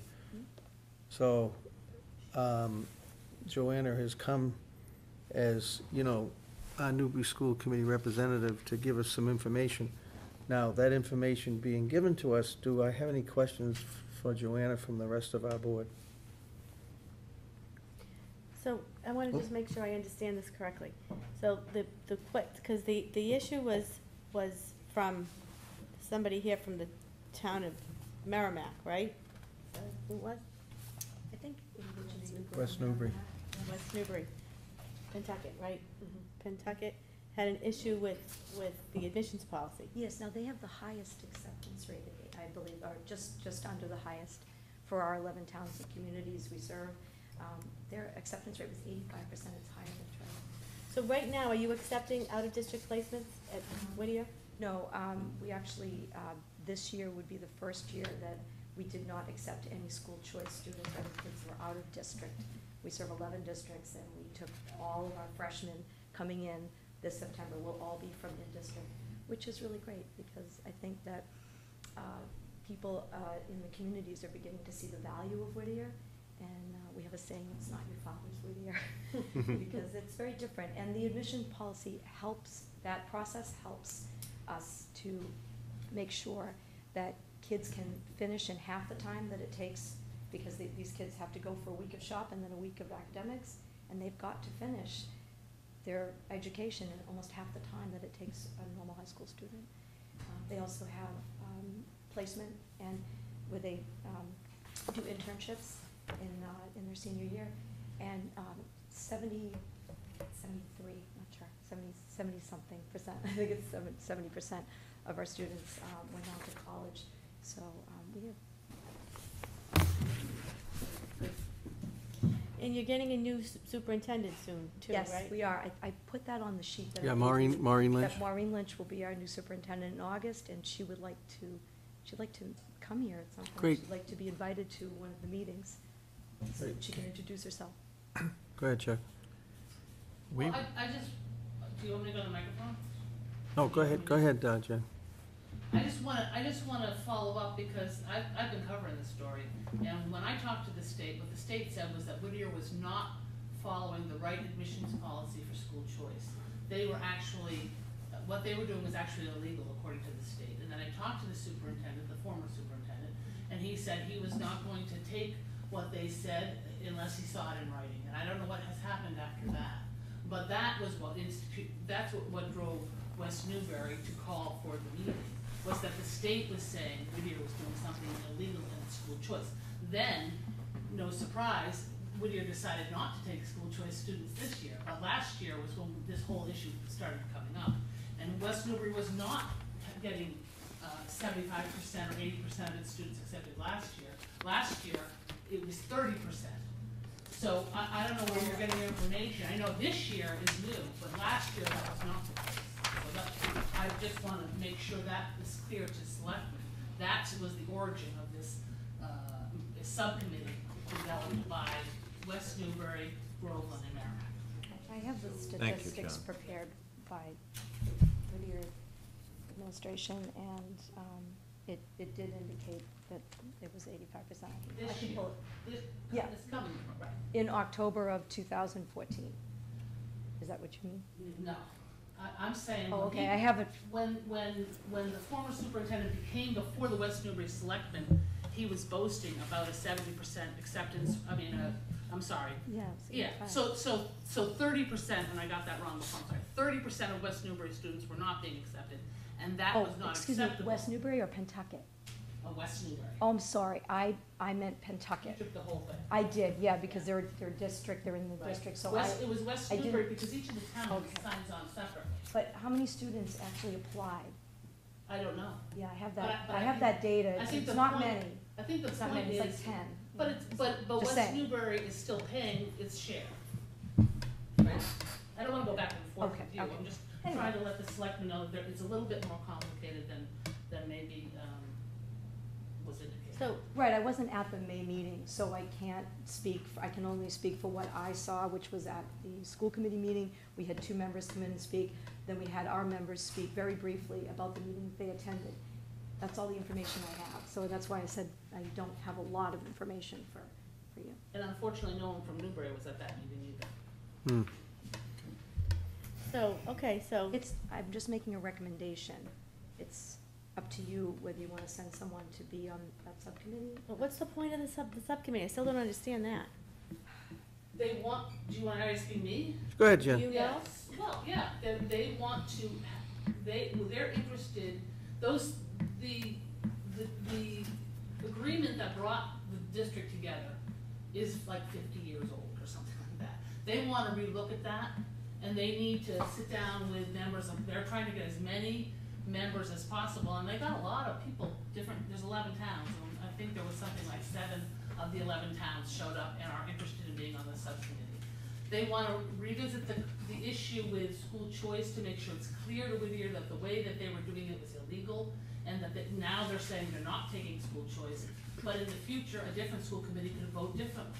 So they want it to be in the regional agreement clear how school choice is accepted, so that school choice students are not being subjected to an admissions policy, which is illegal under state law. You can't put True. them, they have to just be randomly selected. True. And that was not what was being done. Okay. The school choice students were. They went through the admissions policy process the way every other student did. That's correct. Right, and the state has said that's illegal. The state has sent a letter. So Newbury was upset about Methuen, kids from like Methuen and Lawrence who went through the admissions process. They were upset by the fact that, and I don't wanna speak for them, but my Okay, yes, reporting yeah, showed yeah. that they were upset by the fact that, that kids from out of the district were being accepted over kids in district. Right, because you were applying an admissions policy, Right, which is first contrary. in-district students were, first the in-district students applied first. Right, but the Then state we- says, my understanding is the state says, when you go to do school choice, you cannot apply an admissions policy. But you can if you're a voc tech school, because we No. have to use that same criteria. I mean, We that have to may by be law. what you think, but I think maybe you need to talk to the state. All right, now listen. I talked to I somebody, have I talked to somebody and the state Jen, told me it was illegal. thank you. Yeah. All right, I mean, and Joanna, thank you. Now, Sure, let- can give you. I think everyone, this is good information. I mean, that's why I run my meetings the way I do, because, you know, we get a good exchange of conversation. Not as opposed to what Joanna has maybe looked at because of being involved in it, but I would like to have a discussion of the fact, should we have someone at this next meeting that is coming up? So that would be my discussion right now for my board. And if we decide that there should be someone there, we'll make an appointment tonight. So let's make it this, do you know when the next meeting is, Joanna? Of the subcommittee? I wasn't informed this. All right, well, let's discuss, after listening to Jen, what does my board have for, you know, what are your gut feelings, guys? I have a quick question. With Triton, we elect our school committee members, and we have direct contact with them. How do we derive the school committee members for Whittier Tech? For Whittier, all the, sorry, Yep, great, thanks, Joanna. For Whittier, the school committee members are appointed by their town. So for example, like Newburyport, I mean, gets 2 members, so the Newburyport School Committee would appoint 2. For Triton, it's 1 from each, so 1 from Raleigh, 1 from Newbury. So the and one town of Newbury has a representative? Yes, Joanna. That would be me. Okay. Yep. Why do we need additional? That's my question. We, an additional? I No, mean- no, what Chuck is just saying is, because they're asking one of the Board of Selectmen to come. And what Chuck is saying is, we have you that are attending these meetings, unless I'm putting words in your mouth. No, that's No, exactly it's- right. My I question mean, is, why is there a school committee at Whittier if they're not doing, Capiche? mm, Yeah, I get it, Yeah. So here's what then, can you, to elaborate on what Chuck said, either after listening to what is our representative there, does the board feel that we need to send someone to this, or would we like Joanna to be that person that comes and comes back to us with information? So let's discuss that and we'll go from there. okay. Now, are we talking about her attending the subcommittee meeting? Yeah, think she's s- our She's representative. our rep, so she's gonna attend. I think someone should attend that meeting, because otherwise we have no idea what's going on there. But she's saying that she is our, theoretically, we're discussing, would Joanna attending those meetings and coming back to us and giving us some of the outcome be enough? Or do we want a Board of the Selectmen to attend, or another representative? So Tracy? Mr. Chairman, just so we're clear, it's not a subcommittee of the Whittier School Committee. It is not a It's subcommittee just of people that. from the towns. This is people from the communities that are part of Whittier, from the selectmen who have Because they are the ones that concerns. govern that regional agreement, not the Whittier School Committee. Light dawns on Marblehead. Thank you. Okay. that's why. Now it makes sense. Okay. I'll go. All right. I mean, if you guys want me to go. Anybody Slow else down, want it? kid. I mean, I understand a I'm little just bit, kind but of smiling. So we control these district agreements, huh? Yeah. Okay. Good. Why Wait, it took thank so you for long coming. for me to get that in my head, I'm sorry. I I apologize couldn't to either, the Chuck. board. I'm like, why do Okay. we? Well, that's part of the reason, Yeah, I'll go. that's part of the reason that I said, should someone be available? So, You wanna come? We'll go together. Alicia, okay, slow down. We're gonna take and make a motion to appoint you, Okay. Okay, motion to appoint unless Alicia. someone else wanna would, go, Jeff? unless someone else would like to I'll go. second. And I Jeff, don't- do you want it? No, so. And we have the second, right? Mm-hmm. So, all those in favor? Any discussion, all those in favor? Aye. Can you go a little faster? All right, Thank you ever so much, and sorry that was so drawn out. Yeah, I'm sorry, I couldn't give you more information. no, it's good, we're good. No, you were good. Thank you. Thank you, Joanna. Thank you for coming. Thank you for waiting so patiently. So my information's at the top of the Under old business, we have a, Chuck, you were involved in this? Yes, I So why don't implemented you- this, Kind of put forward what your thinking was. okay, I want to further discuss the enactment of moving the selectmen from 3-year elected terms to 5-year elected terms. There are a couple of reasons I'm proposing this. One is it would be 1 seat per year up for reelection, and no more of this 2 out of 3 or 4 running for 2 seats. Okay. The second thing is there are so much to learn today that it takes 2 to 3 years just to come up to speed. And in the last 10 years, maybe 12 years, we've had 3, possibly 4, one-term select persons here. So they take all that knowledge with them when they leave, and people have to start all over again. So I'm aiming for a little more consistency on the board is what I'm aiming for. Those are my reasons. Okay, I think tonight it's just discussion and thought about this, so,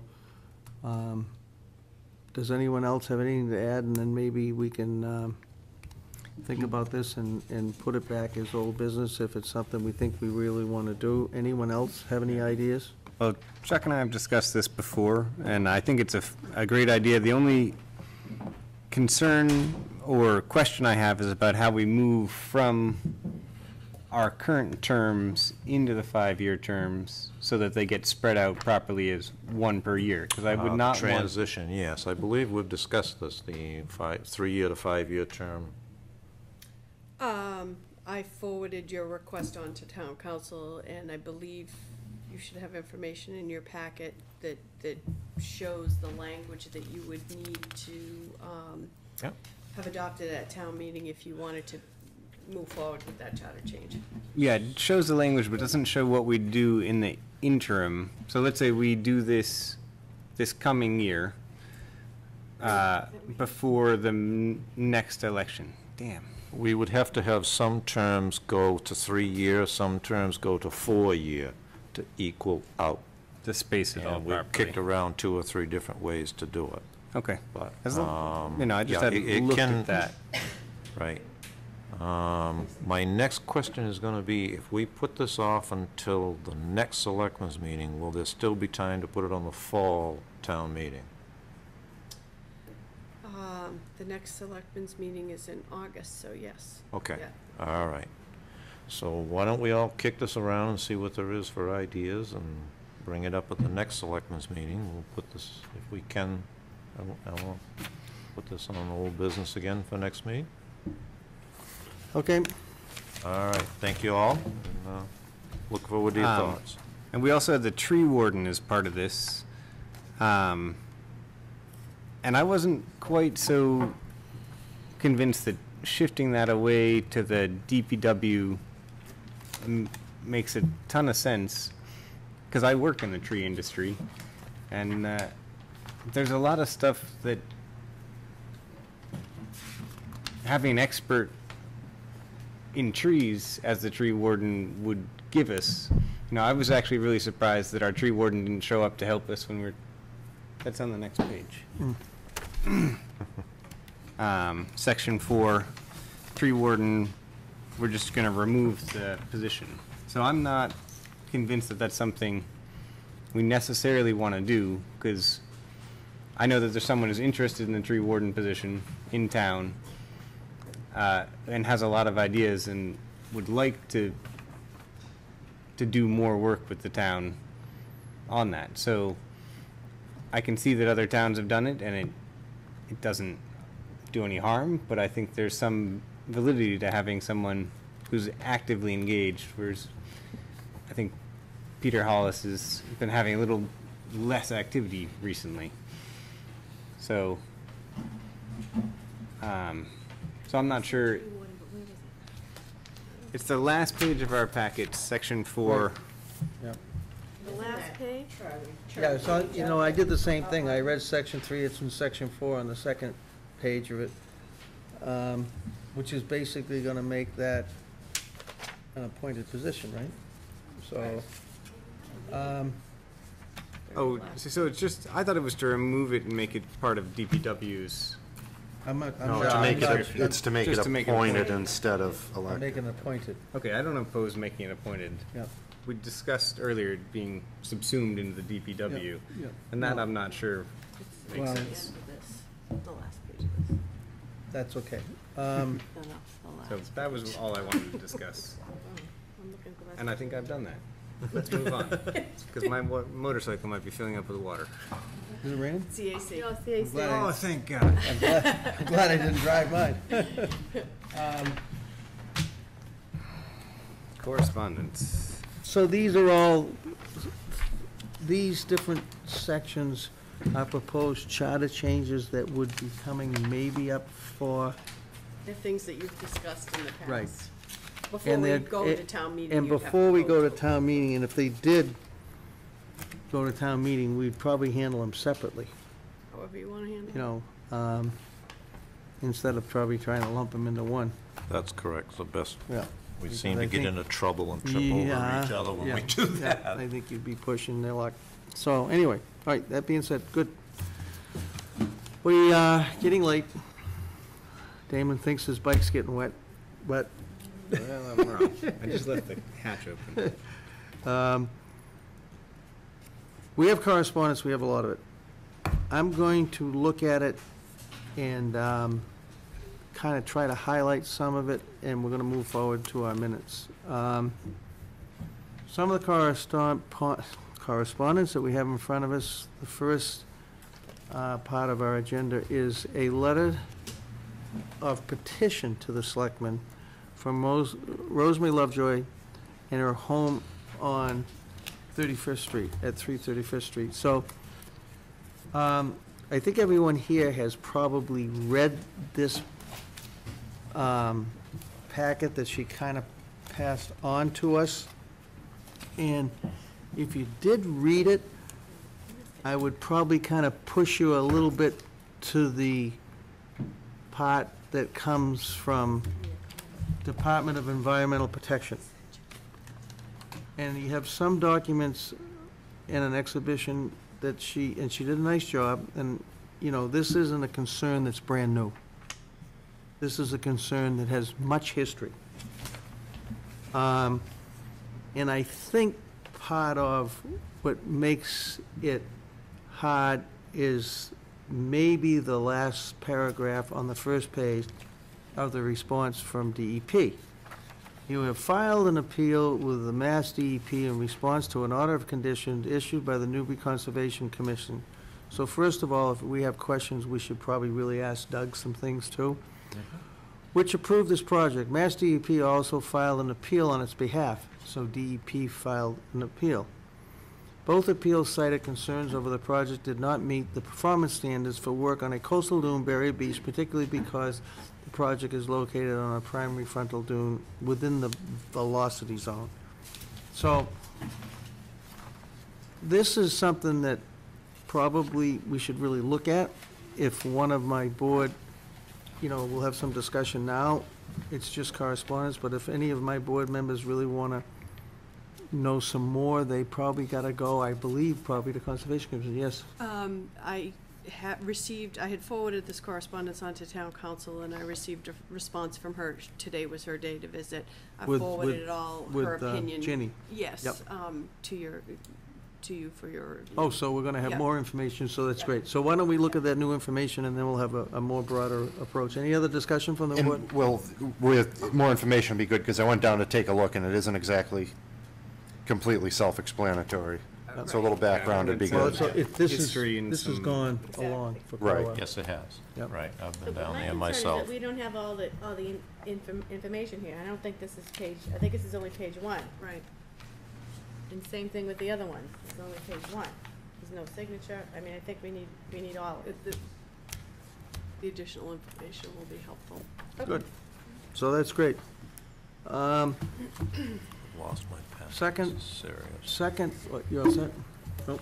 Second is a letter to Thank you. Sam Jocelyn from a neighbor of Sean Pearson, and it is relevant to his wood stove. And the letter is informational, and I think everyone should read it. And it is public information and can be gotten from Ellen. Also, we have a press release from the Veteran Services, and it is the Eastern Essex Department of Veteran Services, housed in Ipswich, right, Chuck? Yes, absolutely. And we have a new director?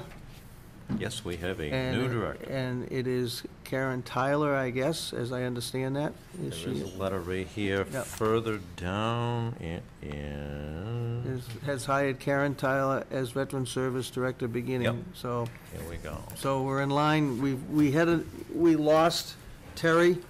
We hired someone else and had some training, and they moved on again, and now we have someone else, right? That So is it's good, correct, 'cause yes. Chuck's been Karen has sitting just on the- been hired. You've been sitting on the board down there, right? Yes, I have, and it was quite a process to go through numerous candidates, and they were all highly qualified candidates, so it was very, very difficult to make the decision.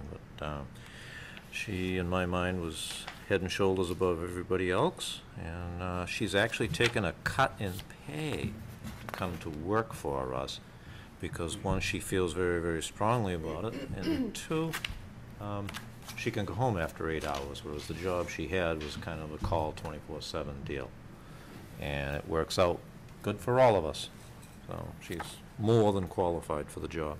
And it seems that one of her first duties was, and it's in an email in our packet, and She says, "Hi, everyone. I want to let you know I received a call from Senator Tarr's office. The Senate would like to present an award for the former director, Terry Hart. Everyone loved Terry Hart. He was very good at his job and had a great relationship and built the," I'm paraphrasing, this isn't in the letter, "and he did a great job in Ipswich, so it seems like Senator Tarr's office and the Senate would like to recognize him. They have asked me to come and receive it on his behalf.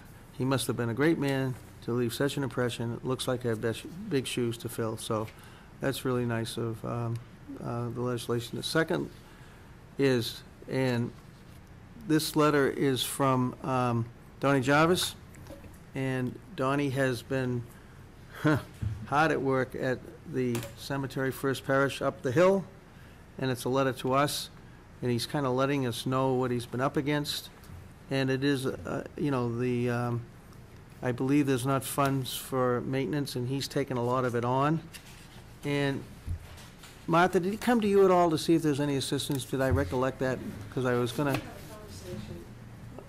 so that's kind of in process then to see if, from what Donnie has said, and Donnie's doing this on his own, right, Martha, as I understand it, and it's a great project. Jen, you know, maybe give him, he's working hard.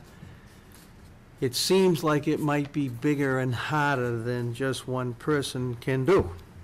So he's looking, and if anyone on the board has any ideas for a way to facilitate his efforts. I think it's a great Eagle Scout project. Certainly, yeah. And it might even to be, I mean, teasingly, it might even be Good above idea. some of those, but it could certainly pick away at portions, especially Right. multiple Eagles. So both my boys being Eagles, that was the kind of projects they would have done, so. Good thought. Or gold, what do they call the girls that do the Yeah. Eagle Scout, the gold one? Golden brownies? Not a golden brown. And Martha, if there's, if there's any money available, let me know. But I think possibly we should thank Donnie Jarvis for this, because it sounds like he's doing quite a lot of work, and, you know, I don't know if we want to respond to his letter in any way, but I think a thank Well, you he note asked would us, be he nice. asked us, you know, if we would To like show to have a up. tour and support this project, so definitely a thank you is certainly at, you know, at first hand. I mean, do you think you could link up with his contact information and give him some support and maybe visit him, see what's going on? yeah, I'm more than happy to go out and check it out. That would be great, and then kind of give us an update and maybe update Martha too with any ideas that, moving forward in correspondence, like I said, I like to read a little correspondence. Sometimes people don't get into this. Some other towns kind of push through it and say it's public information, but this is on Parker River Grill. They had a little problem out there with serving, I guess, and it was an operative working undercover. I thought that would be noted, but anyway, I'm sure, hopefully Paul has good luck and gets out of what's going on with that. As I understand the next part, Martha, is this a meeting in Haverhill that you and Sam Jocelyn and James Surratt and Doug Packer are to attend or did attend? And now you have more information that you didn't have at that time? It was on July 8th. Yep. So, and the four of us did attend. And they talked sort of generally about what they're trying to, Yep, sorry, yep.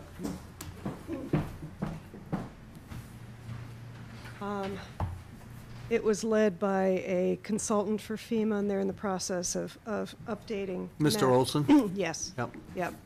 Updating maps sort of by watershed. James and I actually went to one down in Ipswich, probably a couple months ago now, regarding the Charles watershed. And this one was regarding the Merrimack watershed. There's not much of that that comes into Newbury, actually, but we looked at it and made a couple of suggestions to them for the mapping. And this data will all get incorporated into the next map change, which will probably be about 5 years from now. So it's an So- ongoing process. Thanks, Martha. And we also have a letter of correspondence from our accountants that go basically over everything that's going on. It seems like that's pretty standard, right? And that's It for, was a clean letter, right? Thank you. and that's for everyone to, it's the statement on auditing standards and anyone that would care to look at that can. Cynthia Lewis from Bruce Starr's office there's a coastal erosion task force that Ronnie Barrett and Doug sits on. It's very important. That was put together in the beginning by Bruce. It's certainly grown. They've taken on a lot of issues. Some of the issues certainly affect Plum Island. We have the MRBA, which I am a member of, and others I know have attended. And we also went a little over and above. I was a part of this little group that put together the Coastal Erosion Commission, care of Bruce Carlisle. This was what we felt the ocean beaches in Salisbury and Newburyport, which are the MRBA and could become a larger subsection of a larger MBA, have certain concerns. And this document is super well.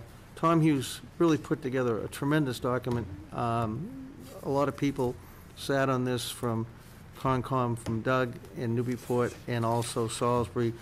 And this is an answer in relationship to some of the issues that were raised by the Coastal Conservation Commission, and maybe also highlight some of the ways we might not have quite agreed with it. So, like I said, if you have a chance to really read that, that would be great too. So, and this letter goes, this is letter from the Triton Regional School District, Schedule of Assessments, new annual monthly obligation. This letter goes to Diane, does it, Tracy, and it's just typical and shows what we do and don't do and need to do and, and spend money. Copy of a letter to State Representative Lenny Mira, Town of Newbury, Plum Island, and this is the, on the Plum Island Emergency Access Road, and maybe some of the things we're discussing tonight with our Lieutenant Governor going forward that might be of support there. So, Merrimack Valley Planning Commission is a notice of public hearings, and most of them, as I look at them, notice is given the availability of the following documents and material for public view and comment, and they're just the regional tips and regional transportation plans, and they also involve some of the unified planning work programs, and this is part of what Merrimack Valley Planning does, and they leave and have this information for also for so the public can see it. So,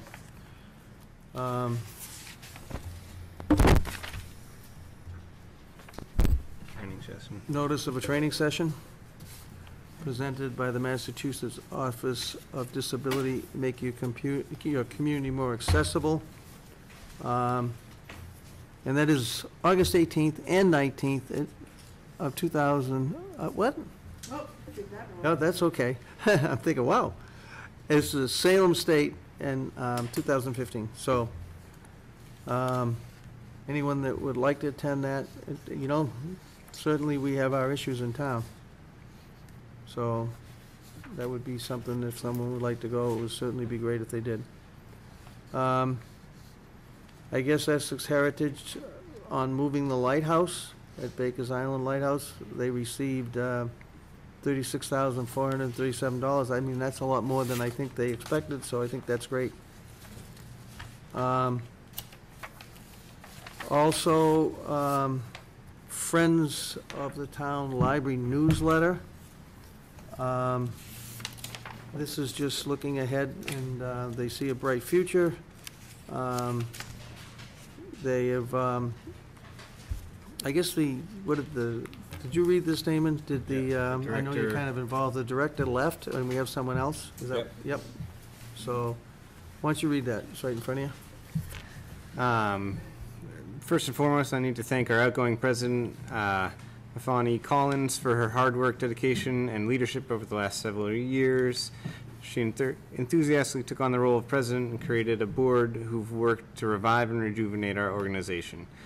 And they go on, do you want me to read the whole letter? Oh, it's good, it's good. So it gives you an idea of what's going on, and I think that's great. And yeah, they talk about a bunch of the programs that are coming up, and they're very excited.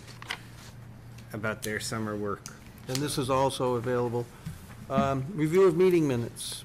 I have two Go ahead. questions before we move on. Do we want to suggest that to the municipal building committee that they send someone to this access meeting just because we're looking at a new building that we want to make sure we have good access to? And do we need to do anything about this letter to Sam? Because it's before us now as well? That letter is It's already, written to Sam, and it's already far action's down already the been pipe. taken. and- Okay. Yeah, Yeah. yeah, it's far down the pipe and being responded to. I think it was just for correspondence and public information. Just didn't want to seem to be No. ignoring it. No. Right. I don't know if we know enough, so. Yeah, and then, yeah, I just wasn't sure if recommending to the municipal building committee that someone go and learn as much as they can about access to buildings makes sense, since we're trying to build new buildings. So. I don't think access in the new buildings is gonna Good. be a concern. No, that's why I wasn't gonna suggest that any of, If you wanna go, go. But But yeah, I not could bad. definitely bring that to their Yeah. attention. Meeting minutes. Everyone was there. Excuse me, has everyone had a chance to read them? What happened? I have to do it now. I tried to do it, so, I'm not actually listed as present, so I think that should be amended. Because I was present. And I did a lot at the meeting. Oh, you're not there. What happened was that the beginning of the meeting, he Yeah, I was late. It was rushing in, and Okay. so I just put down who was here, and then I took the minutes and transcribed. Messing up the shorthand, Damon. I know. I'm gonna pretend I heard all that, because I didn't. Don't worry about it. So, I'd like a motion to accept the minutes. Yeah, so moved. Do I have a second? Second. All those in favor? Aye. We're gonna amend them to include David, right? I'm going to, Yeah. I already did. Warrants? Do we have any? Ellen has Yeah. It looks like there's a lot of things. Motion to sign the warrants? So moved. Second. Any discussion? All None. those in favor? Aye. Meeting updates, any? We've already covered mine. I think I have any from. All right, so, we do have, These are all just for me, huh? if I can see it, we do have some more executive session. Yep, right here. So, no, not that. Do we have language. the language? Oh, sorry. I know. Want me to fly by the seat of my pants? All right, thanks, Ellen.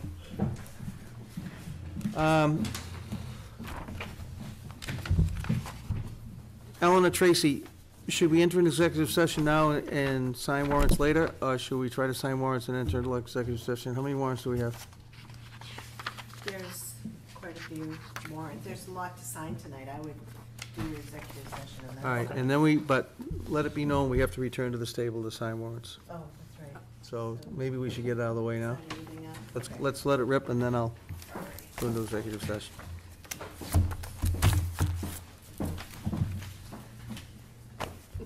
I stole your pen.